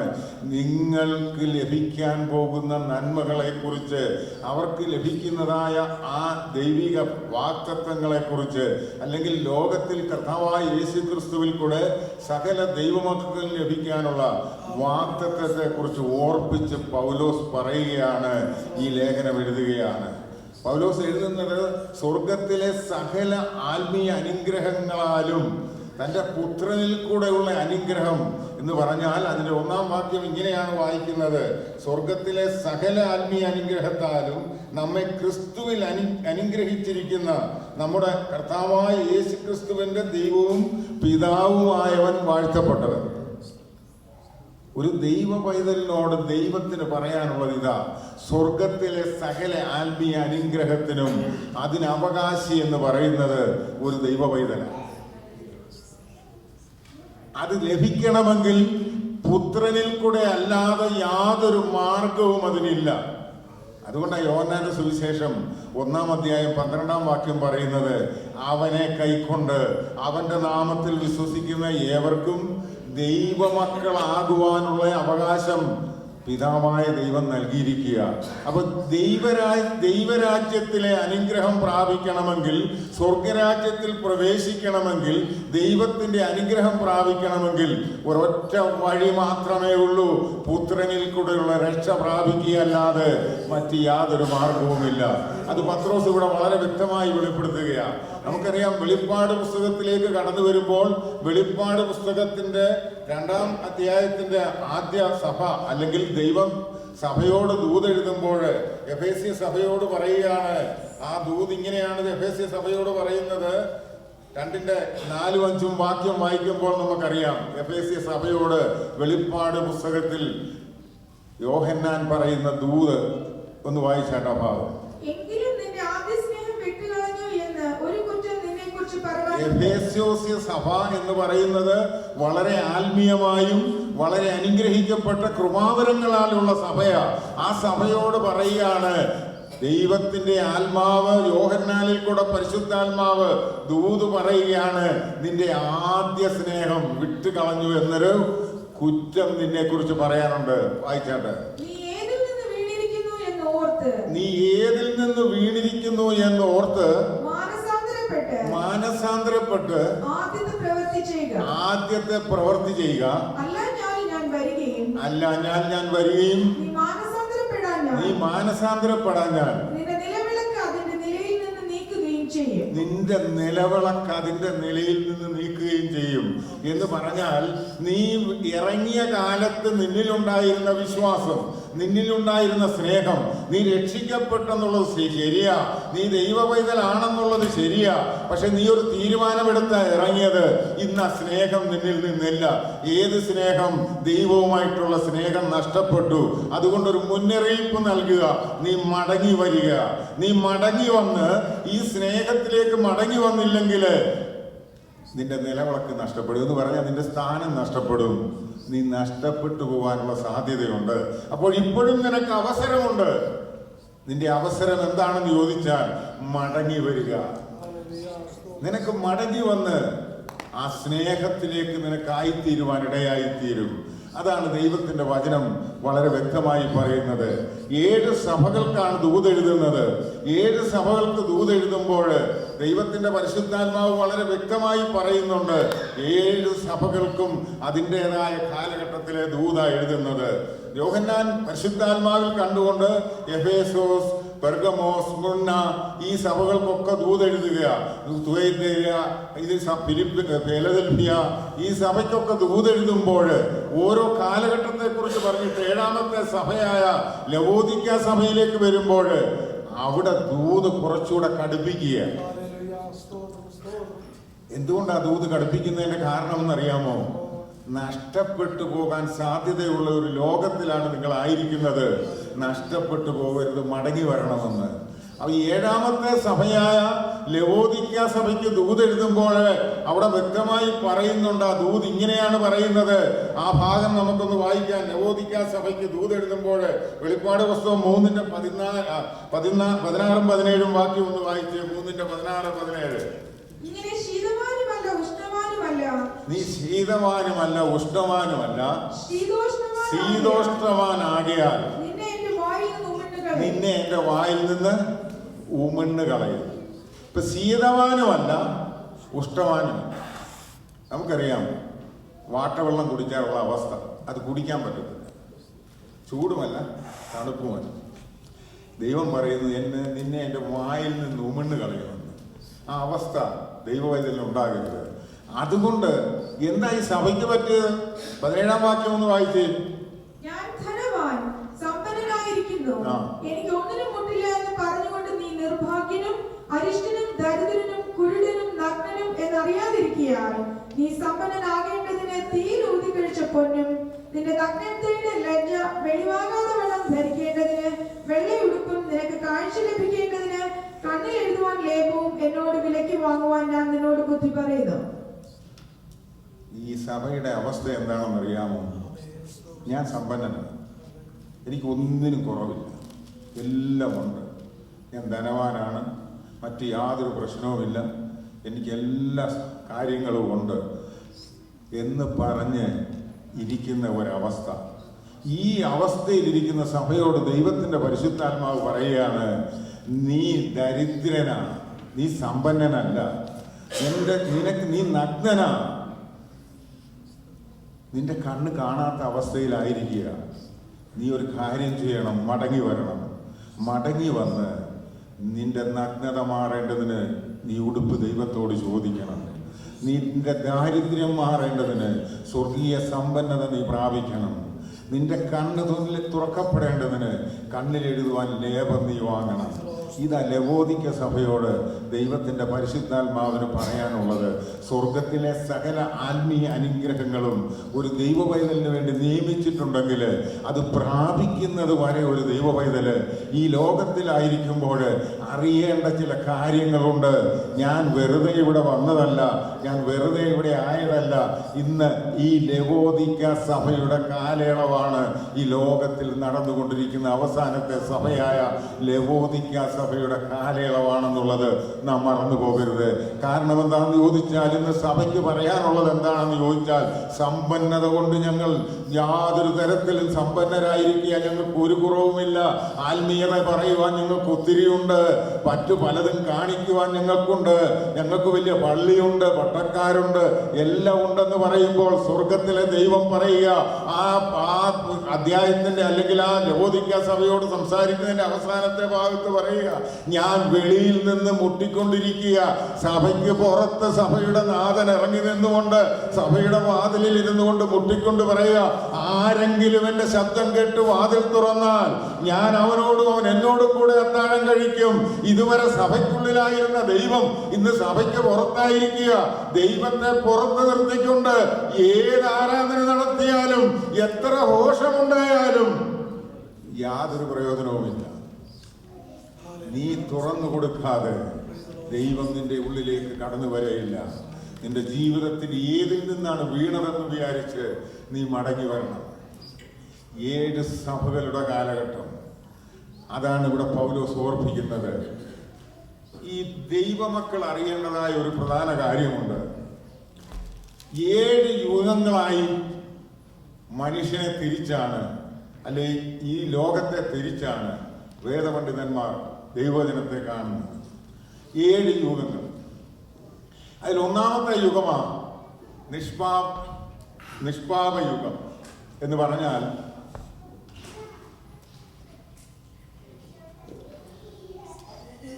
ഉൽപ്പത്തി പുസ്തകം 1-2 പാപമില്ലാത്ത ഒരു യുഗമാണ്. പാപമില്ല. രണ്ടാമത്തെ യുഗത്തിലേക്ക് വന്നു കഴിയുമ്പോൾ അത് വളരെ കഷ്ടതയിലേക്കാണ് പോകുന്നത്. രണ്ടാമത്തെ യുഗമെന്ന് പറയുന്നത് മനസ്സാക്ഷി യുഗമാണ്. ആദാം പാപം ചെയ്തു. ആദാമിന്റെ പാപം മുതൽ നോഹയുടെ ജനനം വരെയാണ് ആ യുഗത്തെ കാണുന്നത്. കാരണം മനസ്സാക്ഷിക്കനുസരിച്ചാണ് ജീവിച്ചത്. കയ്യിൻ്റെ മനസ്സാക്ഷിക്കനുസരിച്ച് കയ്യിൻ എന്ത് ചെയ്തു? ആബേലിനെ കൊന്നു. ഇങ്ങനെ ഓരോരോ സംഭവങ്ങൾ അവിടെ നടന്നു. എന്നാൽ അത് കഴിഞ്ഞ് മാനുഷിക ഭരണകൂട യുഗമായി. അത് നോഹയുടെ കാലം മുതൽ ആ ജലപ്രളയം വരെയായിരുന്നു ആ യുഗം. മനുഷ്യൻ തൻ്റെ ഇഷ്ടം പോലെ ജീവിച്ച കാലയളവ്. അവിടെ വായിക്കുമ്പോൾ നമ്മൾ ആ ഭാവമൊന്നും ഞാൻ സമയക്കുറവുകൊണ്ട് എടുക്കുന്നില്ല. അവിടെയൊക്കെ പറയുന്നുണ്ട് മനുഷ്യൻ തോന്നിയതുപോലെ ജീവിച്ച ഒരു കാലയളവ്. ഇപ്പോഴും ദൈവം മനുഷ്യനെ നോക്കിക്കൊണ്ടിരുന്നു. അത് കഴിഞ്ഞപ്പോൾ അബ്രഹാമിനോട് ദൈവം വാഗ്ദത്തം നൽകിയ ഒരു കാലം വന്നു. വാഗ്ദത്ത യുഗം പുറപ്പെടുവാനിടയായി. അബ്രഹാമിനെ ദൈവം മെസൊപ്പൊത്താമിയയിൽ നിന്ന് വിളിച്ചു കൊണ്ടുവന്ന് വാഗ്ദത്തം കൊടുത്തു. ആ വാഗ്ദത്ത യുഗം അവസാനിച്ചത് ന്യായപ്രമാണ യുഗം ആരംഭിച്ചപ്പോഴാണ്. മോശയോട് ദൈവം സീനായി മലയിലേക്ക് കയറി വരുവാൻ പറഞ്ഞു. 40 വർഷത്തെ മരുഭൂമി യാത്ര വരെ ആ യുഗമുണ്ടായിരുന്നു. സീനായി മലയിലേക്ക് മോശ കയറി ചെന്നപ്പോൾ മോശയ്ക്കൊരു ന്യായപ്രമാണം കൊടുത്തു. അത് സകല ജനത്തിനും ആ ന്യായപ്രമാണ പ്രകാരമുള്ള യുഗമായി തീർന്നു. അത് കർത്താവായ യേശു ക്രിസ്തുവിന്റെ കാൽവരി കാൽവരി ക്രൂശിലെ മരണം വരെ, അവന്റെ ഉയർത്തെഴുന്നേൽപ്പ് വരെ ആ യുഗം നിൽക്കുവാൻ ഇടയായി തീർന്നു. അതാണ് വാഗ്ദത്ത ന്യായപ്രമാണ യുഗം എന്ന് പറയുന്നത്. അത് കഴിഞ്ഞൊരു യുഗം പിറന്നു, അതാണ് കൃപായുഗം എന്ന് പറയുന്നത്. ആ കൃപായുഗം പിറന്നതുകൊണ്ടാണ്, ആ കൃപായുഗം ഉണ്ടായത് കൊണ്ടാണ് ഞാനും നിങ്ങൾ ഇവിടെ വന്നിരുന്ന് ദൈവത്തെ ആരാധിക്കാൻ കഴിയുന്നത്, നമ്മെ ആ കൃപയിലേക്ക് കൊണ്ടുവരുവാൻ ഇടയായി തീർന്നത്. ആ കൃപായുഗം ഇന്നും സംഭവിച്ചു കൊണ്ടിരിക്കുന്നു. കർത്താവായ യേശു ക്രിസ്തുവിന്റെ രണ്ടാമത്തെ വരവ് വരെ ഈ കൃപായുഗമാണെന്നുള്ളത് മറന്നു പോകരുത്.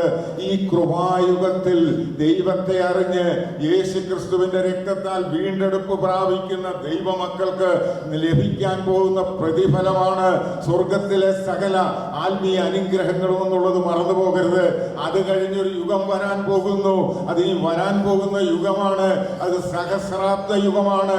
1000 ആണ്ട് സ്വർഗത്തിലെ ദൈവം ഈ ഭൂമിയിൽ ഭരിക്കുന്നതിന് വേണ്ടി കർത്താവായ യേശു ക്രിസ്തുവിനോടൊപ്പം സഭയുമായി ഒന്നിച്ചിറങ്ങി വന്ന് ഈ ഭൂമിയിൽ ഭരണം നടത്തുവാൻ പോകുന്ന 1000 ആണ്ട് വാഴ്ച, അതാണ് 1000 ആണ്ട് വാഴ്ച അല്ലെങ്കിൽ സഹസ്രാബ്ദ യുഗം എന്ന് പറയുന്നത്. അതോടെ ഈ ലോകത്തിലെ യുഗം അവസാനിക്കുകയും പിന്നെ നിത്യത ആരംഭിക്കുകയും ചെയ്യുക. അത് ദൈവ പൈതലിന് പ്രശംസിപ്പാന്, ആ ദൈവ പൈതലിന് ഒരു കാര്യം പറയുവാനുണ്ട്, അത് പ്രാപിപ്പാൻ ഞാൻ യോഗ്യനാ. അതുകൊണ്ടാണ് പൗലോസ് പറയുന്നത്, സ്വർഗത്തിലെ സകല ആത്മീയ അനുഗ്രഹങ്ങളും പ്രാപിപ്പാൻ യോഗ്യരായ ഒരു കൂട്ടം ജനമാണ് നിങ്ങളെന്ന് വിളിച്ചു പറയുകയാണ്. ഈ സ്വർഗത്തിലെ സകല ആത്മീയ അനുഗ്രഹങ്ങളെന്ന് പറയുമ്പോൾ നമുക്കതിൻ്റെ പൂർണ്ണതയെക്കുറിച്ച് നമ്മുടെ മനസ്സുകൊണ്ട് ഒട്ടും ചിന്തിക്കാൻ കഴിയത്തില്ല. കർത്താവ് പറഞ്ഞു, ഞാൻ നിങ്ങളെ അനുഗ്രഹിക്കാം. ഈ സ്വർഗത്തിലെ ആത്മീയ അനുഗ്രഹം എന്തുവാ? യേശുക്രിസ്തു ഈ ലോകത്തിലായിരുന്നപ്പോൾ യോഹന്നാന്റെ സുവിശേഷം 14-ാം അധ്യായത്തിൽ ഇങ്ങനെ ഒരു കാര്യം പറഞ്ഞു, ഞാൻ നിങ്ങൾക്ക് സ്ഥലം ഒരുക്കുവാൻ പോകുന്നു. എൻ്റെ പിതാവിൻ്റെ ഭവനത്തിൽ അനേക വാസസ്ഥലങ്ങൾ ഉണ്ട്, ഇല്ലെങ്കിൽ ഞാൻ നിങ്ങളോട് പറയുമായിരുന്നു. അപ്പൊ പിതാവിന്റെ സന്നിധിയിൽ അല്ലെ സ്വർഗത്തിൽ അനേക വാസസ്ഥലങ്ങളുണ്ട്. ആ വാസസ്ഥലങ്ങളിൽ പാർക്കുന്നതിന് വേണ്ടി നിങ്ങളെ ഞാൻ ക്ഷണിക്കുകയാണ്. നിങ്ങളെ വെറുതെ ക്ഷണിക്കുകയല്ല, നിങ്ങളെ അതിന് യോഗ്യരാക്കി തീർക്കുകയാണ്. ആ യോഗ്യത എന്താണെന്നുള്ളതാണ് ഇവിടെ ദൈവത്തിന്റെ വചനത്തിൽ കൂടെ പൗലോസ് നമ്മളെ ബോധ്യമാക്കുന്നത്. ഇവിടെ പൗലോസ് പറയാം 4 അനുഗ്രഹങ്ങളെ കുറിച്ചാണ് പറയുന്നത്. 4 കാര്യങ്ങൾ. ആ 4 കാര്യങ്ങൾ നമ്മുടെ ജീവിതത്തിൽ പ്രാവർത്തികമല്ലെങ്കിൽ വെറുതെ വന്നിരുന്ന് പോവുകയല്ലാതെ മറ്റു യാതൊരു കാര്യവുമില്ല. ആ 4 കാര്യങ്ങൾ ഇങ്ങനെയാണ് പറയുന്നത്. പൗലോസ് പറയുകയാണ്, നിങ്ങളെ അനുഗ്രഹിച്ചു. ദൈവം എന്ത് ചെയ്തു? നിങ്ങളെ അനുഗ്രഹിച്ചു. അവൻ നമ്മെ അനുഗ്രഹിച്ച അനുഗ്രഹം വലുതാണ്. അതിന് കാരണമുണ്ട്. അവൻ നമ്മെ തിരഞ്ഞെടുത്തു. 3ാമത് പറയുകയാണ്, അവൻ നമ്മെ ദത്തെടുത്തു.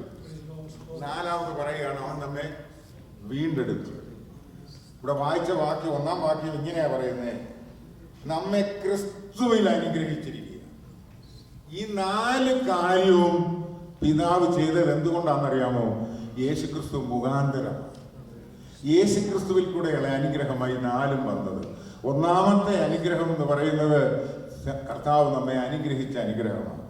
2ാമത്തേതെന്ന് പറയുന്നത് തിരഞ്ഞെടുത്തു. ഈ തിരഞ്ഞെടുപ്പ് നമ്മുടെ ജീവിതത്തിൽ ഉണ്ടായി. എങ്ങനെയാണ് നമ്മെ തിരഞ്ഞെടുത്തത്? നമുക്കറിയാം, ഒരു യോഗ്യതയും നമ്മുടെ ജീവിതത്തിൽ പറയാനില്ല. ഇസ്രായേൽ പൗരതയോട് ബന്ധമില്ലാതിരുന്ന, യാതൊരു കാരണവശാലും ദൈവസന്നിധിയിൽ കടന്നു വരുവാൻ യോഗ്യതയില്ലാത്ത ഒരു കൂട്ടം ജനമായിരുന്ന നമ്മെ തേടി വന്ന് രക്ഷിച്ച ദൈവം. ഈ തിരഞ്ഞെടുപ്പ് എന്നാ നടന്നത്? ഈ തിരഞ്ഞെടുപ്പ് ലോകസ്ഥാപനത്തിന് മുമ്പേ നടന്നു. തൻ്റെ പുത്രന് വേണ്ടി, തൻ്റെ പുത്രനിൽ കൂടെയുള്ള തിരഞ്ഞെടുപ്പ് സ്വർഗത്തിലെ ദൈവം ഈ കാലഘട്ടത്തിലല്ല കരുതിയത്. ഞാനും നിങ്ങളും ജനിക്കുന്നതിന് മുമ്പ് അല്ല, നാം ഉണ്ടാകുന്നതിന് മുമ്പ്, ലോകസ്ഥാപനത്തിന് മുമ്പ് നമ്മെ കണ്ട ഒരു ദൈവം, നമ്മെ തിരഞ്ഞെടുത്ത ദൈവം. ആ തിരഞ്ഞെടുത്ത ദൈവത്തിന്റെ സന്നിധിയിലാണ് നാം ആയിരിക്കുന്നതെന്ന് മറന്നു പോകരുത്. ഇവിടെ വന്നിരുന്ന് ആരാധിക്കുന്നതിന് വേണ്ടി, ഇവിടെ വന്നിരുന്ന് ദൈവത്തെ സ്തുതിക്കുന്നതിന് വേണ്ടി ദൈവമക്കൾ ഇവിടെ കടന്നു വരുമ്പോൾ ഒരു കാര്യം മറന്നു പോകരുത്. നമുക്ക് ലഭിക്കാൻ പോകുന്ന പ്രതിഫലത്തിന്റെ പവർ ഈ ലോകത്തിൽ ഒരു ശക്തിക്കും കാണാൻ കഴിയുന്നതല്ല. അതുകൊണ്ടാണ് കർത്താവിന്റെ വചനം പറയുന്നത്, പറയുന്നത് ദൈവമക്കൾക്ക് വേണ്ടി ഒരുക്കിയിട്ടുള്ളത് ഒരു കണ്ണ് കണ്ടിട്ടില്ല, ഒരു ചെവി കേട്ടിട്ടില്ല, ഒരു മനുഷ്യന്റെ ഹൃദയത്തിൽ അത് തോന്നിയിട്ടുമില്ല. അത്ര അതിഭയങ്കരമായ പ്രതിഫലം വാങ്ങുവാനാണ് ഒരു ദൈവപൈതലിനെ ദൈവം തെരഞ്ഞെടുത്തിരിക്കുന്നത്. ഈ ലോകത്തിലുള്ളത് ഒന്നുമല്ല. പലപ്പോഴും പലരും പറയും ദൈവമക്കളും ചെറിയൊരു അനുഗ്രഹം പ്രാപിക്കുമ്പോൾ നമ്മളൊരു പക്ഷെ പറഞ്ഞേക്കാം, എനിക്ക് വേണ്ടി ഒരുക്കിയതൊരു കണ്ണ് കണ്ടിട്ടില്ല. ഞാൻ നിങ്ങളോട് ചോദിക്കട്ടെ, ഈ ലോകത്തിൽ കണ്ണുകൊണ്ട് കാണാത്തത് എന്തെങ്കിലും ഉണ്ടോ? ഏത് മനുഷ്യന് കാണാൻ കഴിയാത്തത് എന്തെങ്കിലും ഉണ്ടോ? ഇതെല്ലാം ഉണ്ട്. ഒരു ചെവി കൊണ്ട് കേൾക്കാൻ കഴിയാത്തത് എന്തെങ്കിലും ഈ ലോകത്തിലുണ്ടോ? ഒരു മനുഷ്യന് മനസ്സിൽ തോന്നാത്തത് എന്തെങ്കിലും ഉണ്ടോ? ഇതൊന്നുമില്ല ഈ ലോകത്തിൽ. ഇതെല്ലാം ഈ ലോകത്തിലുണ്ട്. ഈ ലോകത്തിലെ അനുഗ്രഹമായിരുന്നെങ്കിൽ തമ്പുരാൻ അത് പറയുമോ? അല്ല, ദൈവം പറഞ്ഞത് ഏതാ അനുഗ്രഹമാണെന്നറിയാമോ? സ്വർഗത്തിലെ അനുഗ്രഹമാണ്. അവിടെ കാണാൻ പോകുന്നത്, അവിടെ കേൾക്കാൻ പോകുന്നത്, അവിടെ അനുഭവിക്കാൻ പോകുന്നത്. ഇവിടെ ഇരിക്കുന്ന ദൈവമക്കളോട് ഞാൻ പറയട്ടെ, നമുക്ക് ഈ ലോകത്തിൽ ഒരു പദവിയുമില്ലെങ്കിലും ഒന്നുമില്ലെങ്കിലും എനിക്ക് ലഭിക്കാൻ പോകുന്നത് വലിയ പദവിയാണെന്നുള്ളത് മറന്നു പോകരുത്. ഇത് പറഞ്ഞത് ഒരു രാഷ്ട്രീയ നേതാവല്ല, ഇത് പറഞ്ഞത് ഈ ലോകത്തിലെ ഒരു സമ്പന്നനല്ല, ഇത് പറഞ്ഞത് അഖിലാണ്ടത്തെ സൃഷ്ടിച്ച ദൈവം, സകലത്തെ ഉണ്ടാക്കിയ ദൈവം, സകലതും ഉളവാക്കിയ ദൈവം പറയുകയാണ്, പുത്രനിൽ കൂടെ രക്ഷ പ്രാപിക്കുന്ന സകല ദൈവജനത്തിനും സ്വർഗത്തിലെ സകല ആത്മീയ അനുഗ്രഹവും ഞാൻ ഒരുക്കി വെച്ചിരിക്കുകയാണ്. ഇത് പ്രാപിക്കാനുള്ള യോഗ്യത നാം പ്രാപിക്കണം. ദൈവം ചെയ്യേണ്ട സകല കാര്യങ്ങളും ദൈവം ചെയ്തു. നമുക്കൊരു പൈസയുടെ ചെലവില്ല, നമുക്കൊരു പ്രവൃത്തിയും ചെയ്യണ്ട. ഇന്ന് നമുക്കറിയാം, പാപപരിഹാരത്തിന് വേണ്ടി ഈ ലോകത്തിലെ മനുഷ്യൻ ചെയ്യുന്ന പ്രവൃത്തികളൊക്കെ കണ്ടു കഴിഞ്ഞാൽ ശരീരം മുഴുവനും ശൂലം കുത്തിയിറക്കി പാപപരിഹാരത്തിന് വേണ്ടി പോകുന്നവരുണ്ട്. മലകളിൽ നടക്കുന്നവരുണ്ട്. വലിയ കുരിശു തോളേക്ക് എത്തിക്കൊണ്ട് പാപപരിഹാരത്തിന് വേണ്ടി മലകളിൽ ചവിട്ടും. എന്ന് പറഞ്ഞാൽ വ്യതകൾ അനുഭവിക്കുക. ഈ ശരീരത്തെ ദണ്ഡിപ്പിച്ചുകൊണ്ട് എന്റെ പാപത്തെ മോചിക്കണമേ എന്ന് പറഞ്ഞ് പാപപരിഹാരത്തിന് വേണ്ടി നടക്കുമ്പോൾ ഒരു ദൈവപൈതലിനോട് ചോദിച്ചാൽ പറയും, ഞാനൊന്നും ചെയ്തതല്ല, എന്നെ തേടി വന്ന എന്റെ കർത്താവ് എന്റെ പാപത്തെ വഹിച്ചുകൊണ്ട് കാൽവരി ക്രൂശിലേക്ക് കടന്നുപോയി, ആ ക്രൂശും ചുമന്നുകൊണ്ട് കടന്നുപോയി, അവസാനത്തെ തുള്ളി രക്തം വരെ എനിക്ക് വേണ്ടി ഊറ്റിത്തന്നു. അതാണ് എന്റെ പാപപരിഹാരത്തിന്റെ വിലയെന്ന് പറയുന്നത്. അതാണ് എന്റെ പാപപരിഹാരം. നമുക്ക് പ്രാപിക്കാൻ ഇത്ര മഹാഭാഗ്യം ദൈവം ഒരുക്കി തന്നപ്പോൾ ദൈവം പറയുകയാണ്, നിനക്ക് വേണ്ടി ഞാൻ ഇതൊക്കെ ചെയ്തു തന്നത് എന്തിനാണെന്നറിയാമോ? ഇവിടെ നീ ഒരു വീട് വെച്ച് പാർക്കുന്നതിനും, ഭൂമിയിൽ എന്തെങ്കിലും സമ്പാദിക്കുന്നതിനും, ഇവിടെ എന്തെങ്കിലും നിനക്ക് ലഭിച്ചെന്ന് പറയുന്നതിനും അല്ല. സ്വർഗത്തിലെ സകല ആത്മീയ അനുഗ്രഹവും നിനക്ക് വേണ്ടി ഒരുക്കി വെക്കുവാൻ, നിനക്ക് വേണ്ടി ഒരുക്കി വെച്ച ദൈവം നിന്നെ അങ്ങോട്ട് കൊണ്ടുപോകാനാണ് വരുന്നത്. ഇവിടുത്തെ കാലയളവെന്ന് പറയുന്നത്, അതുകൊണ്ടാ പൗലോസ് പറഞ്ഞത്. ഇന്നലെ രാത്രി നമ്മൾ കേട്ടല്ലോ, പൗലോസ് പറഞ്ഞു ഇതെല്ലാം ചപ്പും ചവറുമാണെന്ന്. കാരണം ഇത് കൂട്ടിയിട്ട് കത്തിക്കുന്ന ഒരു ദിവസമുണ്ട്. ഇത് പ്രാപിക്കാൻ ഒരു ദൈവപൈതൽ യോഗ്യതയുള്ളവരാണ്. ഇവിടെ ഇരിക്കുന്ന നമ്മളെല്ലാം അതിന് യോഗ്യരാണ്. അതുകൊണ്ടാണ് നമ്മളിവിടെ വന്നിരിക്കുന്നത്. ഈ മാനസാന്തരം എന്ന് പറയുന്നത് വലുതാണ്. മാനസാന്തരപ്പെടണമെന്ന് സഭയോട് പറയുക, നിന്റെ പ്രവൃത്തി നീ അറിയുന്നുണ്ട്. ഞാൻ ചെയ്യുന്ന തെറ്റ് ഒരു പ്രവാചകൻ വന്ന് എന്നോട് പറയേണ്ട കാര്യമില്ല, എനിക്ക് നന്നായി അറിയാം. ഞാൻ പോകണ്ടാത്ത വഴിയിൽ പോയത് വേറൊരാൾ എന്നോട് വന്ന് പറയേണ്ട കാര്യമില്ല, എനിക്ക് നന്നായി അറിയാം ഞാൻ വഴിതെറ്റിപ്പോയെന്ന്. പരിശുദ്ധാത്മാവ് അതാത് കാലങ്ങളിൽ ഓർപ്പിക്കുന്നു. മടങ്ങി വരാനുള്ള കൃപായുഗം അവസാനിക്കുന്ന സമയം വരാൻ പോകുന്നു. ഈ കൃപായുഗത്തിലായിരിക്കുന്ന എന്നോടും നിങ്ങളോടും പരിശുദ്ധാത്മാവ് വളരെ വ്യക്തമായി പറയുന്നു, മടങ്ങി വരുവാനുള്ള സമയമായത്. ദൈവത്തിന്റെ സ്നേഹം ഒന്ന് ചിന്തിച്ചു നോക്കി. നിനവയില് 1,20,000 പരം ജനമുണ്ട്. യഹോവയായ ദൈവം നോഹയോട് പറഞ്ഞു, നീ നിനവയിലേക്ക് പോകണം. നിനവയിലേക്ക് പോയി ജനത്തോട് പറയണം, നിങ്ങളെ ഞാൻ നശിപ്പിക്കാൻ പോവാം. കാരണം എന്താണെന്നറിയാമോ?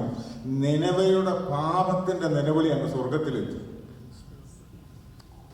ഈ പാപത്തിന്റെ നിലവിളി സ്വർഗത്തിലെത്തി കഴിഞ്ഞാൽ പിന്നുണ്ടല്ലോ ദൈവത്തിന്റെ സന്ദർശനം ആ രാജ്യത്തിന്മേൽ വരും.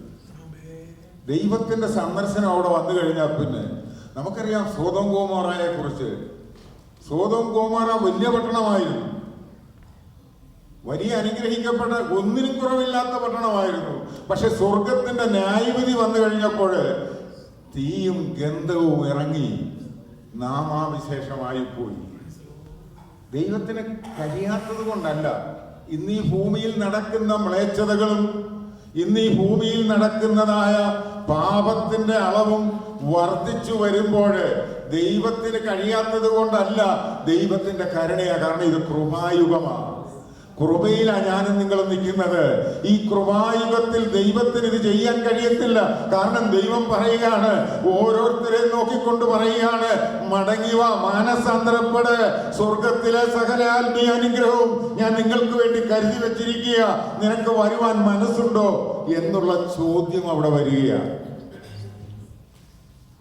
എങ്ങനെയും ജീവിച്ച് ഏതെങ്കിലും പ്രകാരത്തിൽ മുന്നോട്ട് പോയാൽ സ്വർഗരാജ്യത്തിൽ പ്രവേശിക്കാമെന്ന് ചിന്തിക്കുന്നെങ്കിൽ അത് ഒരിക്കലും സാധ്യമല്ല.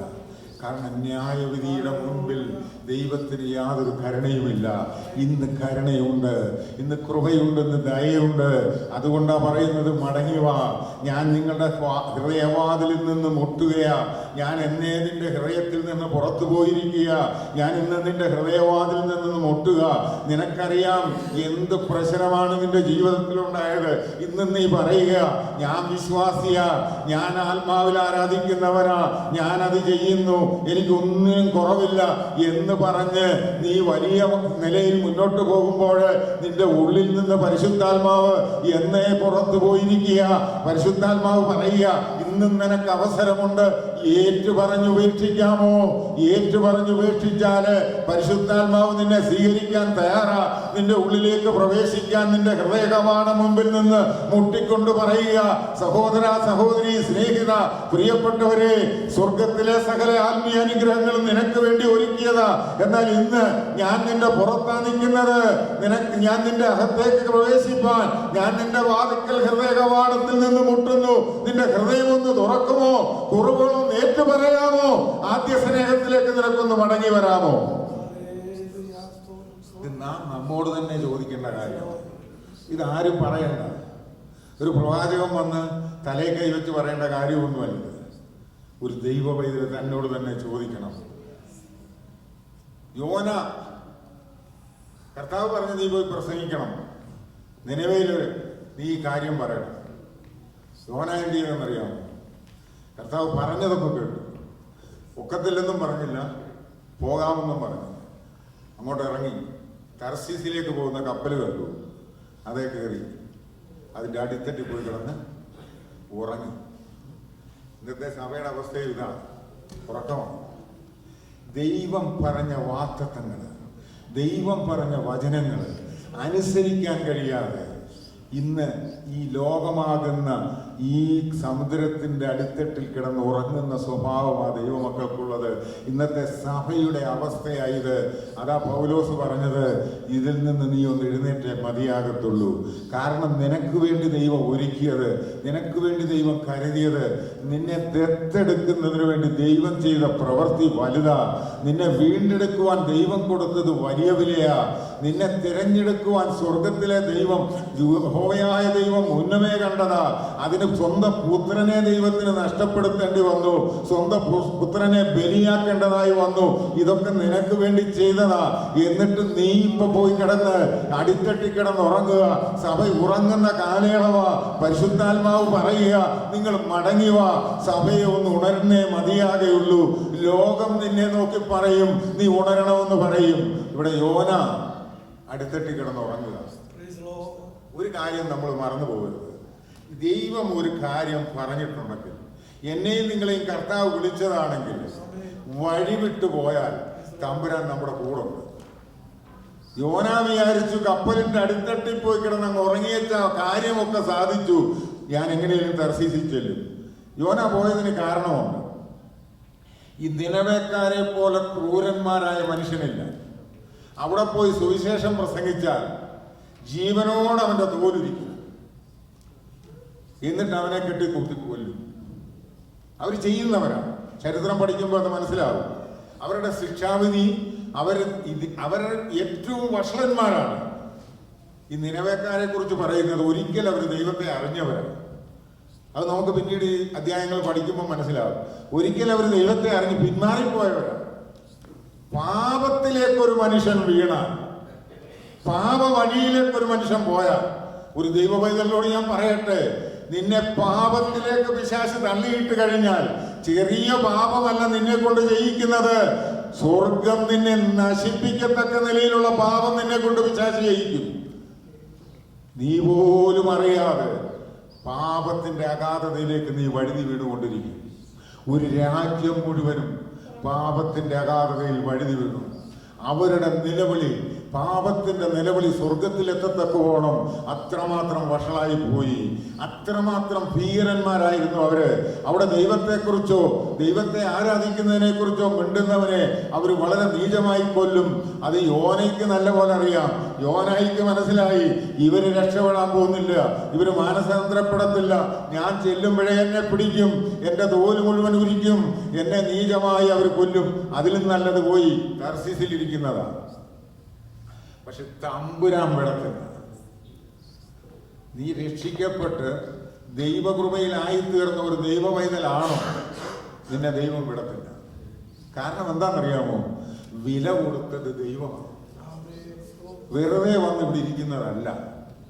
ജീവന്റെ പുസ്തകത്തിൽ പേരെഴുതിയത് സ്വർഗത്തിലെ ദൈവമാണ്. അത് നഷ്ടപ്പെട്ടു പോകുവാൻ ദൈവത്തിന് അനുവാദമില്ലല്ലേ? ദൈവം അത് അനുവദിക്കത്തില്ല. കാരണം വേദനപ്പെട്ടവനെ അറിയത്തുള്ളൂ അതിന്റെ വില. ഒരമ്മ പ്രസവിച്ച കുഞ്ഞിനെ കുറിച്ച് ആ അമ്മയ്ക്കേ അറിയത്തുള്ളൂ അതിന്റെ വേദന. അതുകൊണ്ടാണ് കർത്താവ് പറഞ്ഞേ, ഒരമ്മ തന്റെ കുഞ്ഞിനെ മറന്നാലും ഞാൻ നിന്നെ മറക്കത്തില്ല. കാരണം ഒരമ്മ തന്റെ കുഞ്ഞിനെ മറക്കത്തില്ല. ഇന്ന് മറക്കുന്ന ലോകമാണ്. ഇന്ന് പലതും സംഭവിക്കുന്നുണ്ട്. എന്നാൽ ഒരു യഥാർത്ഥ അമ്മ ആ കുഞ്ഞിനെ മറക്കത്തില്ല. ആ കുഞ്ഞിന് വേണ്ടി തന്റെ ജീവനെ കൊടുക്കും. അതിനേക്കാൾ ഉപരിയായാണ് സ്വർഗത്തിലെ ദൈവം പറയുന്നു, ഞാൻ നിന്നെ മറക്കത്തില്ല. കാരണം വില കൊടുത്തത് അത്രമാത്രമാണ്. വില കൊടുത്ത ദൈവം പറയുക, എനിക്ക് നിന്നെ കളയാൻ പറ്റത്തില്ല. അതുകൊണ്ട് ദൈവത്തിന്റെ ആ കരം നമ്മുടെ ജീവിതത്തിൽ വരുന്നത് നമുക്ക് ഭാരമായി തീരാതിരിക്കണമെങ്കിൽ നാം എന്ത് ചെയ്യണം? അനുസരിക്കണം. ഇവിടെ യോന കപ്പലിന്റെ അടുത്തിട്ട് കിടന്നുറങ്ങുക. പക്ഷെ തമ്പുരാൻ എന്ത് ചെയ്തു? സമുദ്രത്തെ ഒന്ന് ഇളക്കി. ഇപ്പൊ കപ്പൽ ആടി ഉലയുക. ഇതൊന്നും യോന അറിയുന്നില്ല. യോന ഈ സംഭവങ്ങളൊന്നും അറിയുന്നില്ല. യോന നല്ല ഉറക്കത്തിലാണ്. പക്ഷെ ഇവിടെ ജാതികൾ അല്ലെങ്കിൽ ഈ ദൈവത്തെ അറിയാത്ത മനുഷ്യർ മുഴുവൻ നിലവിളിയാണ്. അവർക്കറിയാവുന്ന സകല ദൈവങ്ങളെയും വിളിച്ച് പ്രാർത്ഥിക്കുക. ഈ കപ്പലിന്റെ കപ്പിത്താൻ ഓരോരുത്തരെയും പോയി നോക്കിയപ്പം നിലവിളിയാ. ചരക്ക് മുഴുവൻ എടുത്ത് വെള്ളത്തിൽ കളയുക. ഭാരം കുറഞ്ഞാൽ ഈ കപ്പൽ രക്ഷപ്പെടുമോ? ഓളം കൂടുന്നതല്ലാതെ തിരമാല വർദ്ധിക്കുന്ന ഒരു വിടുതലുമില്ല. അവസാനം ഇവര് നോക്കി, ഇനി ആരെങ്കിലും ഇവിടെ ഉണ്ടോ? നോക്കിയപ്പോ ഒരുത്തിന് അടുത്തിട്ട് കിടന്ന് ഊർക്കം വലിച്ചുറങ്ങുക. ഇതാ ഇന്ന് നമ്മുടെ ജീവിതത്തിലുള്ളത്. ഈ ലോകമാകുന്ന കടൽ ഇളകി പറഞ്ഞുകൊണ്ടിരിക്കുക. നമുക്കിതൊന്നും ഒരു പ്രശ്നമല്ല. വചനം അനുസരിക്കണമെന്നോ ദൈവത്തെ ആരാധിക്കണമെന്നോ കൂട്ടായ്മ ആചരിക്കണമെന്നോ ഇതൊന്നും നമ്മുടെ വിഷയമല്ലാതെ പോയിരിക്കുക. ഞായറാഴ്ച ഇവിടെ വരിക, ഇവിടെ ഇരുന്ന് അല്പസമയം ഒരു പേരിന് വന്നിരുന്ന് ആരാധിക്കുക, കടന്നു പോവുക, ഈ ഒരു ചിന്തയാണ്. ഇതിന്ന് ദൈവമക്കളുടെ എല്ലായിടയിൽ ലോകം മുഴുവനും സഭകളിൽ ഇന്ന് വ്യാപിച്ചു കൊണ്ടിരിക്കുന്ന ഒരു വലിയ പ്രവൃത്തിയായത്. വചനമനുസരിക്കുവാൻ ജനം തയ്യാറാകുന്നില്ല. അതിന്റെ കാരണം എന്താണെന്ന് ചോദിച്ചാല്, ഞാൻ സമ്പന്നനാണ്, എനിക്ക് വലിയ കുഴപ്പമൊന്നുമില്ല, എന്റെ ജീവിതത്തിൽ എനിക്ക് ഭാരമൊന്നുമില്ല, മറ്റൊരു പ്രയാസമൊന്നുമില്ല, ഞാൻ സമ്പന്നനാ, ദൈവം എന്നെ അനുഗ്രഹിച്ചിരിക്കുക, ഈ അനുഗ്രഹം എന്റെ മേലുള്ളതുകൊണ്ട് എനിക്ക് തോന്നിയതുപോലെ പറയാം, എനിക്ക് ഇഷ്ടം പോലെ സംസാരിക്കാം, കൂട്ടുകാരനോട് ഞാൻ എന്തും പറയും, ഞാൻ എല്ലാം പ്രവർത്തിക്കുമെന്ന് പറഞ്ഞ് നടക്കുമ്പോൾ നീ അറിയാതൊരു ഓളം ഇവിടെ നടക്കുന്നുണ്ട്. നീ അറിയാതൊരു പടക് ഇവിടെ ആടി ഉലയുക. നീ സുരക്ഷിതമെന്ന് വിചാരിച്ചിരിക്കുന്ന ഈ ലോകത്തില് ഇതിനൊരു ഇളക്കം സംഭവിച്ചിരിക്കുക. ലോകം നിന്നെ നോക്കി പറയുന്ന ഒരു ദിവസമുണ്ട്. യോന 1:6-7 വാക്യം ഒന്ന് വായിച്ച്. അവിടെ നമുക്കറിയാം, കപ്പൽ പ്രമാണി അവന്റെ അടുക്കൽ വന്ന് അവനോട്, കപ്പൽ പ്രമാണി അവന്റെ അടുക്കൽ വന്ന് അവനോട്, നീ ഉറങ്ങുന്നതെന്ത്? എഴുന്നേറ്റ് നിന്റെ ദൈവത്തെ വിളിച്ചപേക്ഷിക്കുക. ഒരു മിനിറ്റ്. എഴുന്നേറ്റ് നിന്റെ ദൈവത്തെ വിളിച്ചപേക്ഷിക്കുക. ദൈവവൈദ്യലാ കിടന്നുറങ്ങുന്നത്. കപ്പൽ പ്രമാണിയാ വന്നത്. മറ്റുള്ളവരെല്ലാം അവരവരുടെ ദൈവത്തെ വിളിക്കുക. ഇവരോട് പറയുക, നീ കിടന്ന് ഇത്രയും ബഹളം ഇവിടെ നടക്കുന്നു, നീ ഇവിടെ കിടന്ന് ഉറങ്ങുന്നത് എന്താ? നീ ഒന്ന് എഴുന്നേരെ, നിന്റെ ദൈവത്തെ ഒന്ന് വിളിച്ചപേക്ഷിക്കുക. ഈ ലോകം നമ്മെ നോക്കി പറയുന്ന ഒരു കാലമായത്. മനസ്സിലായോ? നീ ഒരു പെന്തക്കോസ്തുകാരനില്ലയോ? നീ ഒന്ന് പ്രാർത്ഥിക്ക്, ഞങ്ങൾക്ക് വേണ്ടി ഒന്ന് പ്രാർത്ഥിക്ക്. ഞങ്ങളുടെ അവസ്ഥ വളരെയാണ്. പ്രാർത്ഥിക്കേണ്ടവൻ പ്രാർത്ഥിക്കാതെ ഉറങ്ങിയാൽ ലോകമെന്ന് നിന്റെ അടുക്കിലേക്ക് വരും. കാരണം നിന്റെ ഉറക്കം മാറ്റാൻ. നീ സമ്പന്നനാണെന്ന് പറയരുത്. സ്വർഗം പറയുന്നു, നീ ഇന്ന് ദരിദ്രാവസ്ഥയിലായിരിക്കുക, നീ ഇന്ന് ഉറക്കത്തിലായിരിക്കുക. ഉണർന്ന് വന്ന് ദൈവസന്നിധിയിൽ നീ പ്രാപിക്കേണ്ടത് പ്രാപിച്ചെടുക്ക്. ഉറക്കമാണ്. 7-ാം വാക്യം. നാം നശിച്ചു പോകാതിരിക്കേണ്ടതിന് ദൈവം പക്ഷേ നമ്മെ കടാക്ഷിക്കുമെന്ന് പറഞ്ഞു. അനന്തരം അവൻ, വരുവിൻ, ആരുടെ നിമിത്തം ഈ അനർത്ഥം നമ്മുടെ മേൽ വന്നിരിക്കുന്നു എന്ന് അറിയേണ്ടതിന് നാം ചീട്ടിടുക എന്ന് തമ്മിൽ പറഞ്ഞു. അങ്ങനെ അവർ ചീട്ടിട്ടു. ചീട്ട് യോനായ്ക്ക് മതി. ഈ അനർത്ഥം സംഭവിച്ചു കഴിഞ്ഞപ്പോൾ, കടലിളകി കഴിഞ്ഞപ്പോൾ യോനായോട് പ്രാർത്ഥിക്കാൻ പറഞ്ഞവര് പിന്നെ എന്നിട്ട് കടല് ശാന്തമാകുന്നില്ല, ചീട്ടിടുവാനിടയായി. ഇതാരുടെ നിമിത്തമാണ്? ദൈവവൈതലേ, ചീട്ട് നിനക്ക് വീഴാനിടയായി തീരുന്ന കാലം വരുന്നു. യോനായെ, ചീട്ട് നിനക്ക് വേണ്ടി വീണു. ഈ അനർത്ഥം നീ നിമിത്തമാണ്. നീ ദേശത്ത് നിന്നെ കാവൽക്കാരനാക്കി വെച്ചിരിക്കുക. കാവൽക്കാര രാത്രി എന്തായി എന്ന് ചോദിക്കുമ്പോൾ നീ ഉറങ്ങുന്ന അവസ്ഥയാകരുത്. നീ സമയത്തെ അറിയുന്നവനായി, നീ ദേശത്തെ കാവൽ കാക്കുന്നവനായിരിക്കുന്ന നീ ഉറങ്ങുകയാണെങ്കിൽ ദേശം നിനക്ക് വേണ്ടി ചീട്ടിടുന്ന ദിവസം വരുന്നു. ആ ചീട്ട് നിനക്ക് വീഴുമ്പോഴാണ് അറിയുന്നത്, അയ്യോ, ഞാൻ പിടിക്കപ്പെട്ടു പോയി, എൻ്റെ പാപത്തിൽ ഞാൻ പിടിക്കപ്പെട്ടു, എൻ്റെ പ്രവൃത്തിയിൽ ഞാൻ പിടിക്കപ്പെട്ടു. ഇന്ന് നീ മാന്യനായി നടക്കുമ്പോൾ പിശാച് നിന്റെ മാന്യതയിൽ, പുറമേയുള്ള മാന്യതയൊക്കെ പൊളിച്ച് നിന്നെ ഏറ്റവും മോശമായ തരത്തിലേക്ക് കൊണ്ടുവരുന്ന ഒരു ദിവസമുണ്ടെന്നുള്ളത് മറന്നു പോകരുത്. അത് സംഭവിക്കാതിരിക്കണമെങ്കിൽ മാനസാന്തരപ്പെട്ട് മടങ്ങി വരണം. ഇപ്പൊ രഹസ്യമായിട്ട് പറയുന്നത് ദൈവവൈദ്യനെ വളരെ സൂക്ഷിച്ചോണം. ഇപ്പൊ കൂട്ടുകൂടി പറയുന്നത്, ഇപ്പൊ നീ രഹസ്യമായി കുടിക്കുന്നത്, രഹസ്യമായി കാണുന്നത്, രഹസ്യമായി ചെയ്യുന്നത് പിശാച് ഒരു ദിവസം പരസ്യമാക്കുന്ന ഒരു ദിവസമുണ്ട്. അത് നീ ഈ ലോകത്തിലായിരിക്കുമ്പോൾ തന്നെ അവൻ ചെയ്യും. എന്തിനാണെന്നറിയാമോ? നിന്നെ പരസ്യ കോല ആക്കി തീർക്കുന്നതിന് വേണ്ടി, നിനക്ക് വേണ്ടി ചീട്ടിടുന്ന ഒരു ദിവസമുണ്ട്. നീ അത് മനസ്സിലാക്കിക്കോണം. കാരണം നീ ഒരു ദൈവവൈദ്യനാണ്. ഇവിടെ യോനയ്ക്ക് ചീട്ട് വീഴും. യോനയ്ക്ക് പിന്നെ യാതൊരു പരിപാടിയും നടക്കത്തില്ല. കാരണം ചീട്ട് യോനയ്ക്കാ വീണിരിക്കുന്നത്. ഈ അനർത്ഥം ഇവൻ നിമിത്തമാണ് ഉണ്ടായത്. അതിന്റെ 8-9 വാക്യം വായിക്കുമ്പോൾ നമുക്കറിയാം. 8-ാം വാക്യം ഒന്ന് വായിച്ചേ. അവനവനോട്, ആര് നിമിത്തം ഈ അനർത്ഥം നമ്മുടെ മേൽ വന്നു എന്ന് നീ പറഞ്ഞു തരണം. നിന്റെ തൊഴിൽ എന്ത്? നീ എവിടെ നിന്ന് വരുന്നു? നിന്റെ നാട് ഏത്? നീ ഏത് ജാതിക്കാരൻ എന്ന് ചോദിച്ചു. മതി. 4 ചോദ്യം അവർ ചോദിക്കുക. ഒന്നാമത്തെ ചോദ്യം എന്തുവാ? നിന്റെ പേരെന്ത്? നീ ഏത് സ്ഥലത്ത് നിന്നാ വരുന്നത്? നീ ഏത് ജാതിക്കാരൻ? നീ എവിടെ പോയി? ഈ 4 ചോദ്യം യോന കേട്ടു. 4 ചോദ്യവും കേട്ടു. അതിന്റെ മറുപടി യോന പറയുന്നത് നോക്കി. 9-ാം വാക്യം വായിച്ചേ. അതിന് അവൻ അവരോട്, ഞാൻ ഒരു എബ്രായൻ, കടലും കരയും ഉണ്ടാക്കിയ സ്വർഗീയ ദൈവമായ യഹോവയെ ഞാൻ ഭജിച്ചു. കടലും കരയും ഉണ്ടാക്കിയ സ്വർഗീയ ദൈവമായ യഹോവയെ ഞാൻ ആരാധിക്കുന്നു. അടുത്തത്, ആ പുരുഷന്മാർ അത്യന്തം ഭയപ്പെട്ടു. നിർത്തണമേ. ഇവിടെ യോന പറയുകയാണ്, ഞാനൊരു എബ്രായൻ. ഇവൻ ഈ എബ്രായൻ എന്നുള്ള പേര് ഇവിടെ കിട്ടിയത് നമുക്കറിയാം. മെസൊപ്പൊത്താമിയയിൽ നിന്ന് അബ്രഹാമിനെ ദൈവം വിളിച്ചു വേർതിരിച്ചിട്ട് പറഞ്ഞു, അബ്രഹാമേ, ഞാൻ നിന്നെ കാണിപ്പാനിരിക്കുന്ന ദേശത്തേക്ക് പോ. അബ്രഹാം തേരഹും ആ സന്നാഹങ്ങളുമായി ഇറങ്ങിത്തിരിച്ചു. എന്നാൽ ഹാരാനി വന്നപ്പം തേരഹ് മരിച്ചുപോയി. തേരഹ് മരിച്ചു കഴിഞ്ഞപ്പോൾ അബ്രഹാമും സാറയും ലോത്തുമായി യൂഫ്രട്ടീസ് നദി നീന്തിക്കടന്ന് അക്കരെ കയറി. അക്കരെ ചെന്നപ്പോൾ അക്കരെ നിൽക്കുന്ന കൽദയർ വിളിച്ച പേരാ, എബ്രായൻ വരുന്നു, നദി നീന്തിക്കടന്ന് വരുന്ന എബ്രായനാണ് അബ്രഹാം എന്ന് അവനെ എബ്രായൻ എന്ന് വിളിക്കുവാനിടയായി തീർന്നു. വാഗ്ദത്തം ലഭിച്ച അബ്രഹാമിന്റെ സന്തതിയായ യോന പറയുക, ഞാനൊരു എബ്രായനാണെന്ന്. പെന്തക്കോസ്തുകാരൻ പിടിക്കപ്പെടുമ്പോൾ അടവുകൾ പറഞ്ഞ് ഒഴിഞ്ഞു പോകും. പക്ഷേ യഥാർത്ഥമായി പറയാൻ കഴിയുമോ? കുറവുകൾ വന്നുപോയി കർത്താവേ, ഞാനൊരു പെന്തക്കോസ്തുകാരനാണ്, എനിക്ക് കുറവ് വന്നുപോയി, എനിക്ക് തെറ്റുപറ്റിപ്പോയി, അനുസരണക്കേട് ഞാൻ കാണിച്ചു.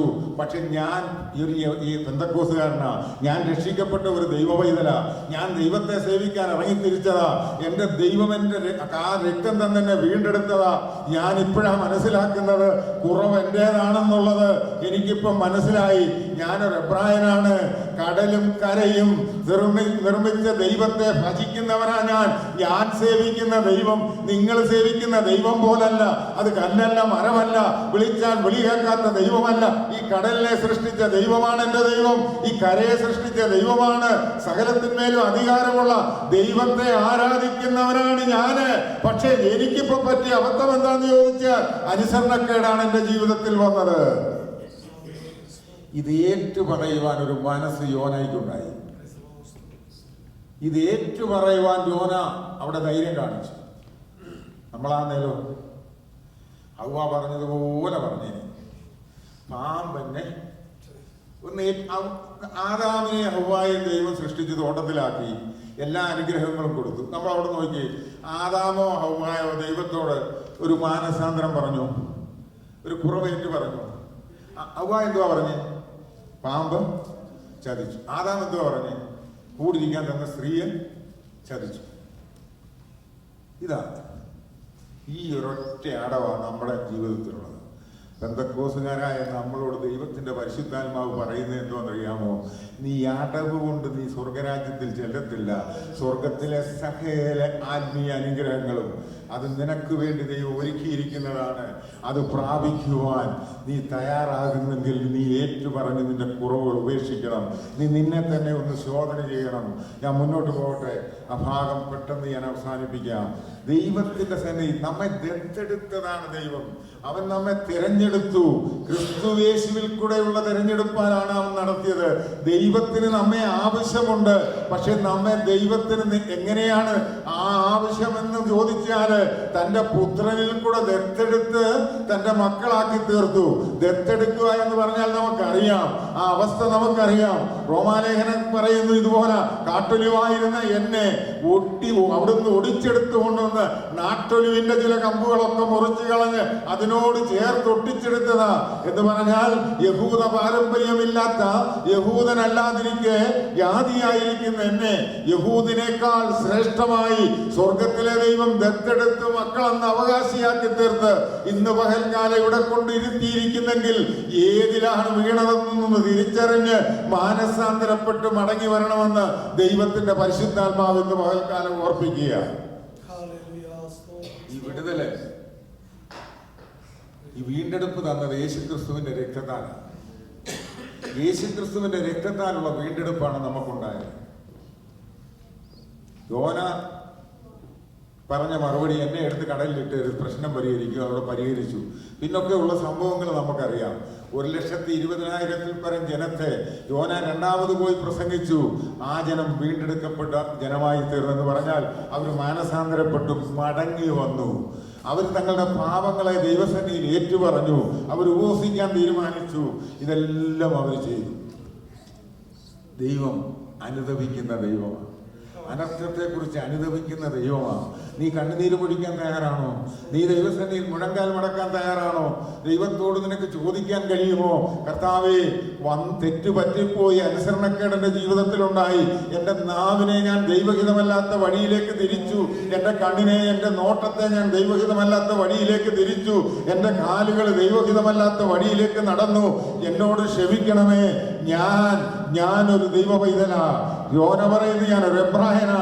ഞാൻ സേവിക്കുന്ന ദൈവം സകലത്തെ സൃഷ്ടിച്ച സൃഷ്ടാവാ. ദൈവ പൈതലെ നമുക്ക് പറയാൻ കഴിയുമോ?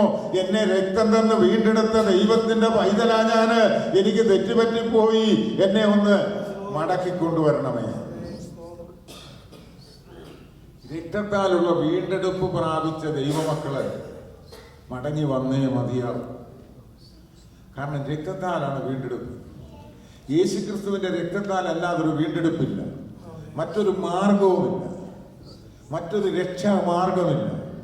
സ്വർഗത്തിലെ സകല ആത്മീയ അനുഗ്രഹങ്ങളും, ഈ സ്വർഗത്തിലെ ആത്മീയ അനുഗ്രഹങ്ങളെ കുറിച്ച് പഠിക്കണമെങ്കിൽ വെളിപ്പാട് പുസ്തകത്തിന്റെ അവസാന അധ്യായങ്ങൾ പഠിക്കണം. എന്തെല്ലാം നന്മകൾ നമുക്ക് ഒരുക്കി എന്നുള്ളതിന്റെ ഒരു ഭാഗം അവിടെ പറഞ്ഞിട്ടുണ്ട്. അതൊന്നും പറയുവാൻ എനിക്ക് സമയമില്ല, ഞാൻ ആ ഭാഗം വിടുന്നു. ഈ ഭൂമിയിലെ നന്മകൾ മുഴുവനും പൗലോസിന്റെയും പത്രോസിന്റെയും ഭാഷയെ പറഞ്ഞാൽ ഇത് മുഴുവൻ കത്തിയെരിയുന്ന ഒരു ദിവസമുണ്ട്.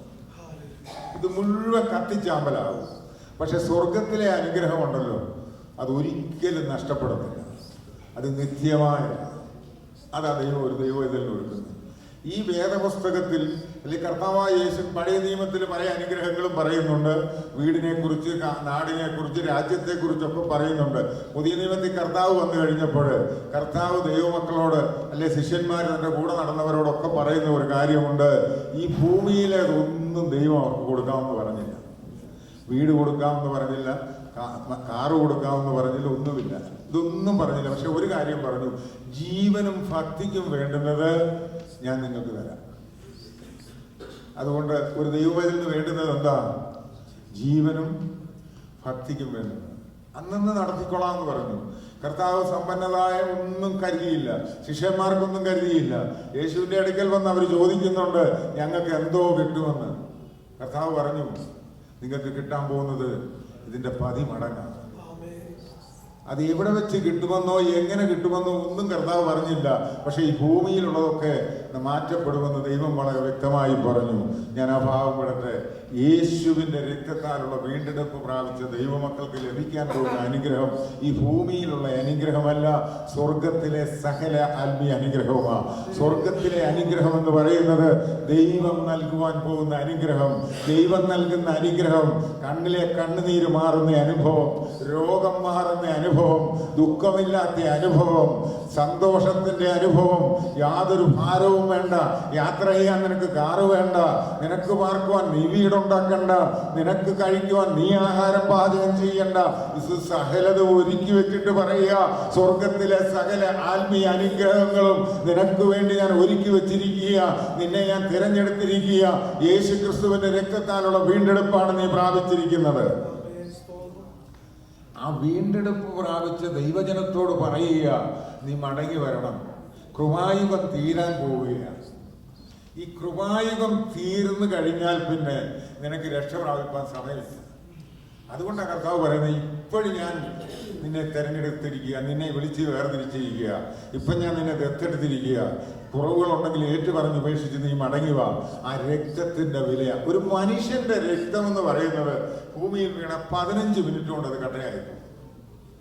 എന്നാൽ യേശുക്രിസ്തുവിന്റെ രക്തം 2000-ൽ പരം വർഷമായിട്ടും ഇന്നും അത് ഒഴുകിക്കൊണ്ടിരിക്കുക. യേശുവിന്റെ രക്തം സകല പാപവും പോക്കി നമ്മെ ശുദ്ധീകരിക്കാൻ മതിയായ രക്തമാണ്. ഈ രക്തം പാപമില്ലാത്ത രക്തമാണ്. ഈ രക്തം പാപികളെ രക്ഷിക്കുന്ന രക്തമാണ്. പാപികളുടെ മേൽ ഈ രക്തം തളിക്കപ്പെട്ടാൽ, ഈ രക്തം സ്വീകരിച്ചാൽ ഒരു മനുഷ്യന് പോലും പാപത്തിൽ നിലനിൽക്കാൻ കഴിയത്തില്ല. നാം രക്ഷ പ്രാപിച്ച രക്തമാണ്. പൗലോസ് അതുകൊണ്ടാണ് പറയുന്നത്, ഇവിടെ കൊരിന്ത്യർ ലേഖനത്തിൽ പറയുന്നുണ്ട്, 1 പത്രോസ് 1:18-19. പത്രോസ് ഇങ്ങനെ പറയുന്നു. 1 പത്രോസ് 1:18-19 ഒന്ന് വായിച്ചു.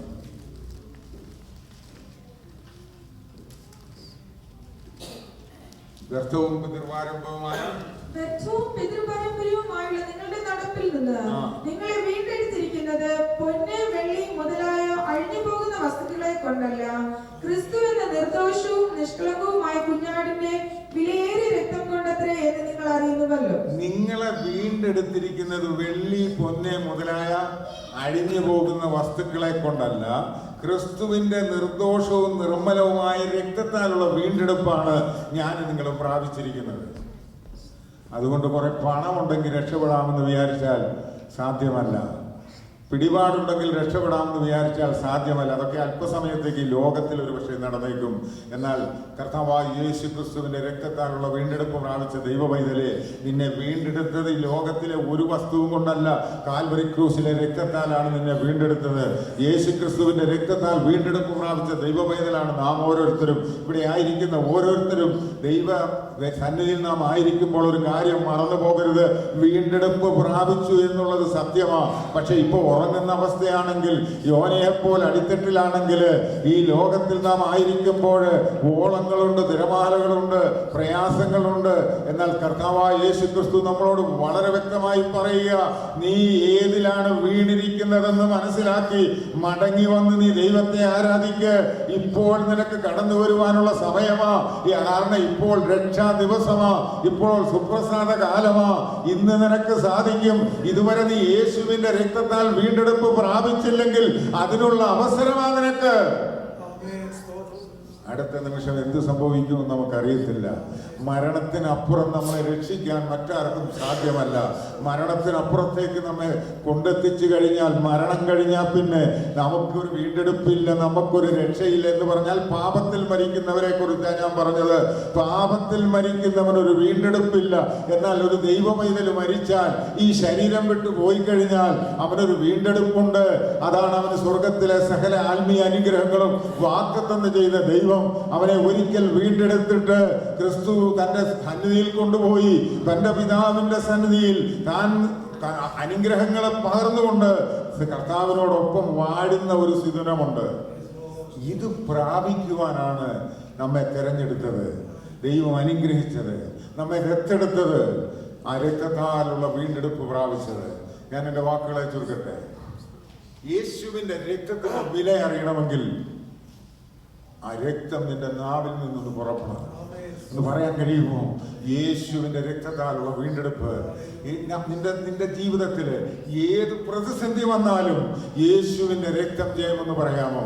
യേശുവിന്റെ രക്തം ജയമെന്ന് പറയുന്ന ദൈവവൈദ്യരെ അതൊരു വിജയമാണ്. കാരണം എന്താണെന്നറിയാമോ? ഈ രക്തത്തിന്റെ വില വലിയതാ. ഈ രക്തത്താലുള്ള വീണ്ടെടുപ്പ് വലിയതാ.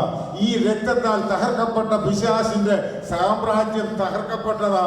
ഈ രക്തത്താലുള്ള വീണ്ടെടുപ്പ് പ്രാപിച്ച ദൈവവൈദ്യന് സന്തോഷത്തോടെ പറയാൻ കഴിയും, ഞാൻ യാത്ര ചെയ്യുമ്പോൾ എന്റെ വാഹനത്തെ യേശുവിന്റെ രക്തത്താൽ ഞാൻ മുദ്രയിടുന്നു. എന്റെ കുഞ്ഞുങ്ങളെ ഞാൻ യേശുവിന്റെ രക്തത്താൽ മുദ്രയിടുന്നു.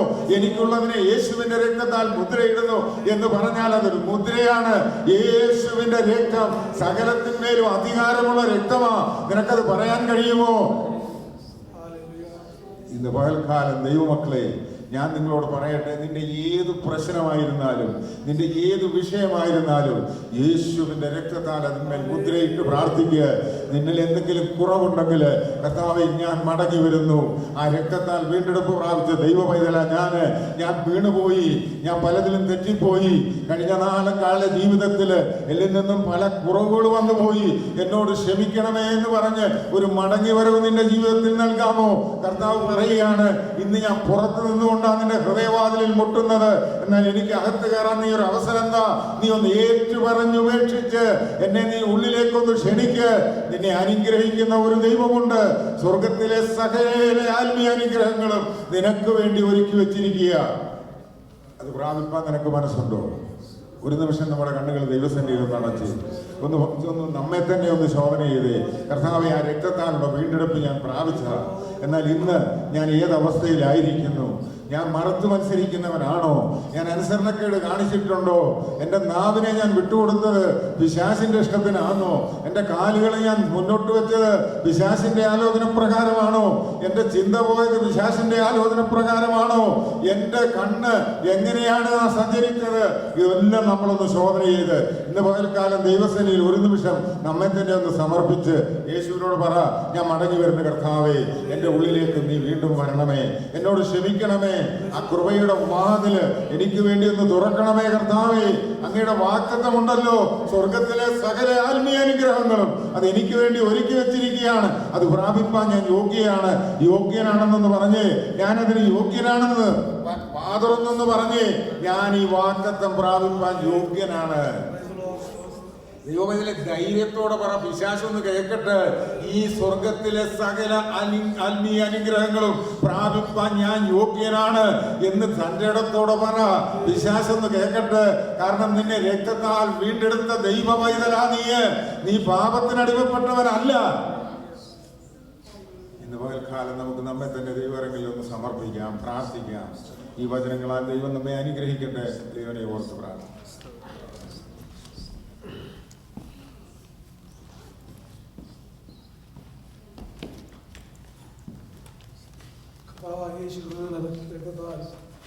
കഴി ശുദ്ധീകരിച്ച് നമ്മളെ മുദ്രയിട്ട് സൂക്ഷിക്കുന്ന ജീവിതത്തെ നമുക്ക് സ്തുതിക്കാം. ഹല്ലേലൂയ, സ്തോത്രം. വീഴ്ചാനെ കൂടെ അനുഗ്രഹിക്കപ്പെട്ട ദൈവത്തെ സ്തുതിക്കാം. ഒരുപാട് ധാരാളമായിട്ട് അനുഗ്രഹിക്കട്ടെ. ഇപ്പോൾ ചോദിച്ചാൽ പ്രാർത്ഥിച്ച് ആശീർവാദം പറയാം. സ്തോത്രം, സ്തോത്രം, സ്തോത്രം. മഹാപരിശുദ്ധനായ ദൈവമേ, സ്വർഗീയ കർത്താവേ, അടിയങ്ങളെ സ്തുതിക്കുന്നു, വാഴ്ത്തുന്നു, മഹത്വപ്പെടുന്ന കർത്താവേ. നിന്റെ കുഞ്ഞുങ്ങളാകുന്ന അടിയങ്ങൾക്ക് ഈ ആഴ്ച കൊടുത്ത 1-ാം ദിവസം തിരുസന്നിധിയിലായി ദൈവം കൃപ ചെയ്തല്ലോ. അടിയങ്ങൾ കടന്നു വന്ന സന്ദർഭങ്ങൾ ദൈവത്തിന്റെ മഹാസാന്നിധ്യം ഞങ്ങളോട് കൂടെ ഇരുന്നു. പാടുവാൻ, പ്രാർത്ഥിപ്പാൻ, ദൈവത്തെ സ്തുതിപ്പാൻ, മഹത്വപ്പെടുത്തുവാൻ ഒക്കെ ദൈവമിടയാക്കിയ കൃപയ്ക്കായി നന്ദിയോടെ സ്തോത്രം ചെയ്യുന്ന കർത്താവേ, നന്ദിയോടെ ഞങ്ങൾ അങ്ങയെ സ്തുതിക്കുന്നു. അടിയങ്ങൾക്ക് നല്ല സങ്കീർത്തനത്തെ നൽകി തന്നുകൊണ്ട് സ്തോത്രം ചെയ്യുന്നു. അത് പാടി ദൈവത്തെ ആരാധിപ്പാൻ, മഹത്വപ്പെടുത്തുവാൻ ഒക്കെ ദൈവം കൃപ ചെയ്തല്ലോ. ദുഷ്ടന്മാരുടെ ഇടത്തിൽ ഇരിക്കാതെ ദൈവത്തെ മാത്രം ആശ്രയിച്ച് വിശുദ്ധിയോടെ ജീവിപ്പാൻ ആവശ്യമാകുന്ന കൃപ ഞങ്ങളെ സഹായിക്കണമേ. അതിനായി അങ്ങയുടെ മകനെ ബലപ്പെടുത്തിയത് കൊണ്ട് സ്തോത്രം ചെയ്യുന്നു. നന്ദിയോടെ സ്തോത്രം. ഞങ്ങളുടെ കുഞ്ഞുങ്ങൾക്കൊക്കെ മനഃപ്പാഠവാക്യങ്ങൾ ദൈവസന്നിധിയിൽ അറിയിപ്പാൻ ഇടയാക്കില്ലോ. അവിടുത്തെ ആകർഷണ വലയത്തിലൂടെ സൂക്ഷിച്ചു കൊള്ളണമേ.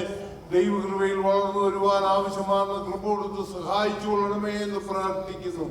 നന്ദിയോടെ സ്തോത്രം ചെയ്യുന്ന സാക്ഷ്യങ്ങളിലൂടെ പ്രാർത്ഥനയ്ക്കായി അപേക്ഷിച്ച് എല്ലാവർക്കായി സ്തോത്രം ചെയ്യുന്നവരുടെ ആവശ്യങ്ങളെ അറിയുന്ന ദൈവമേ, കർത്താവിന്റെ കൃപ പകർന്ന അവിടുത്തെ അനുഗ്രഹത്താൽ അവരെ നിറച്ചുകൊള്ളുമാറാകണമെന്ന് പ്രാർത്ഥിക്കുന്നു. നന്ദിയോടെ സ്തോത്രം ചെയ്ത് ഞങ്ങളുടെ വിഷയങ്ങളെല്ലാം അടിയങ്ങൾ ദൈവസന്നിധിയിലേക്ക് ഏൽപ്പിച്ച് പ്രാർത്ഥിക്കുന്ന കർത്താവ്. തിരുവനന്തപുരത്തിലൂടെ ഗ്രഹിപ്പാൻ കർത്താവ് ഞങ്ങൾ കൃപയോട് സ്തോത്രം ഞങ്ങളുടെ ദാസനെ അതിനായി ബലപ്പെടുത്തിയല്ലോ. അവിടുത്തെ രക്തത്താൽ വീണ്ടെടുക്കപ്പെട്ട് കർത്താവിന്റെ ഹിതം ചെയ്ത് നാൾതോറും അങ്ങയെ പ്രസാദിപ്പിച്ച് ജീവിപ്പാൻ കൃപ ഞങ്ങൾക്ക് തന്ന് അടിയങ്ങളെ സഹായിച്ചുകൊള്ളുമാറാകണമെന്ന് പ്രാർത്ഥിക്കുന്നു. ഈ ആഴ്ചയിൽ അടിയങ്ങൾ എവിടെയായിരുന്നാലും ദൈവത്തിന് ഹിതം ചെയ്ത് അവിടുത്തെ ഇഷ്ടപ്രകാരം വിശുദ്ധിയോടെ ജീവിപ്പാൻ കൃപ തന്ന് അടിയങ്ങളെ നടത്തിക്കൊള്ളുമാറാകണമെന്ന് പ്രാർത്ഥിക്കുന്നു. നന്ദിയോടെ സ്തോത്രം. ഓർത്ത് പ്രാർത്ഥിപ്പാനുള്ള എല്ലാവിധ വിഷയങ്ങളും ദൈവകരങ്ങളിൽ ഏൽപ്പിച്ച് പ്രാർത്ഥിക്കുന്ന കർത്താവെ, പ്രത്യേകാല കർത്താവെ, മാതാവും മകനും ഇവിടെ വന്നു അവരുടെ ആ യാത്രയെ കുറിച്ച് കേൾപ്പാനിടയാക്കിയല്ലോ.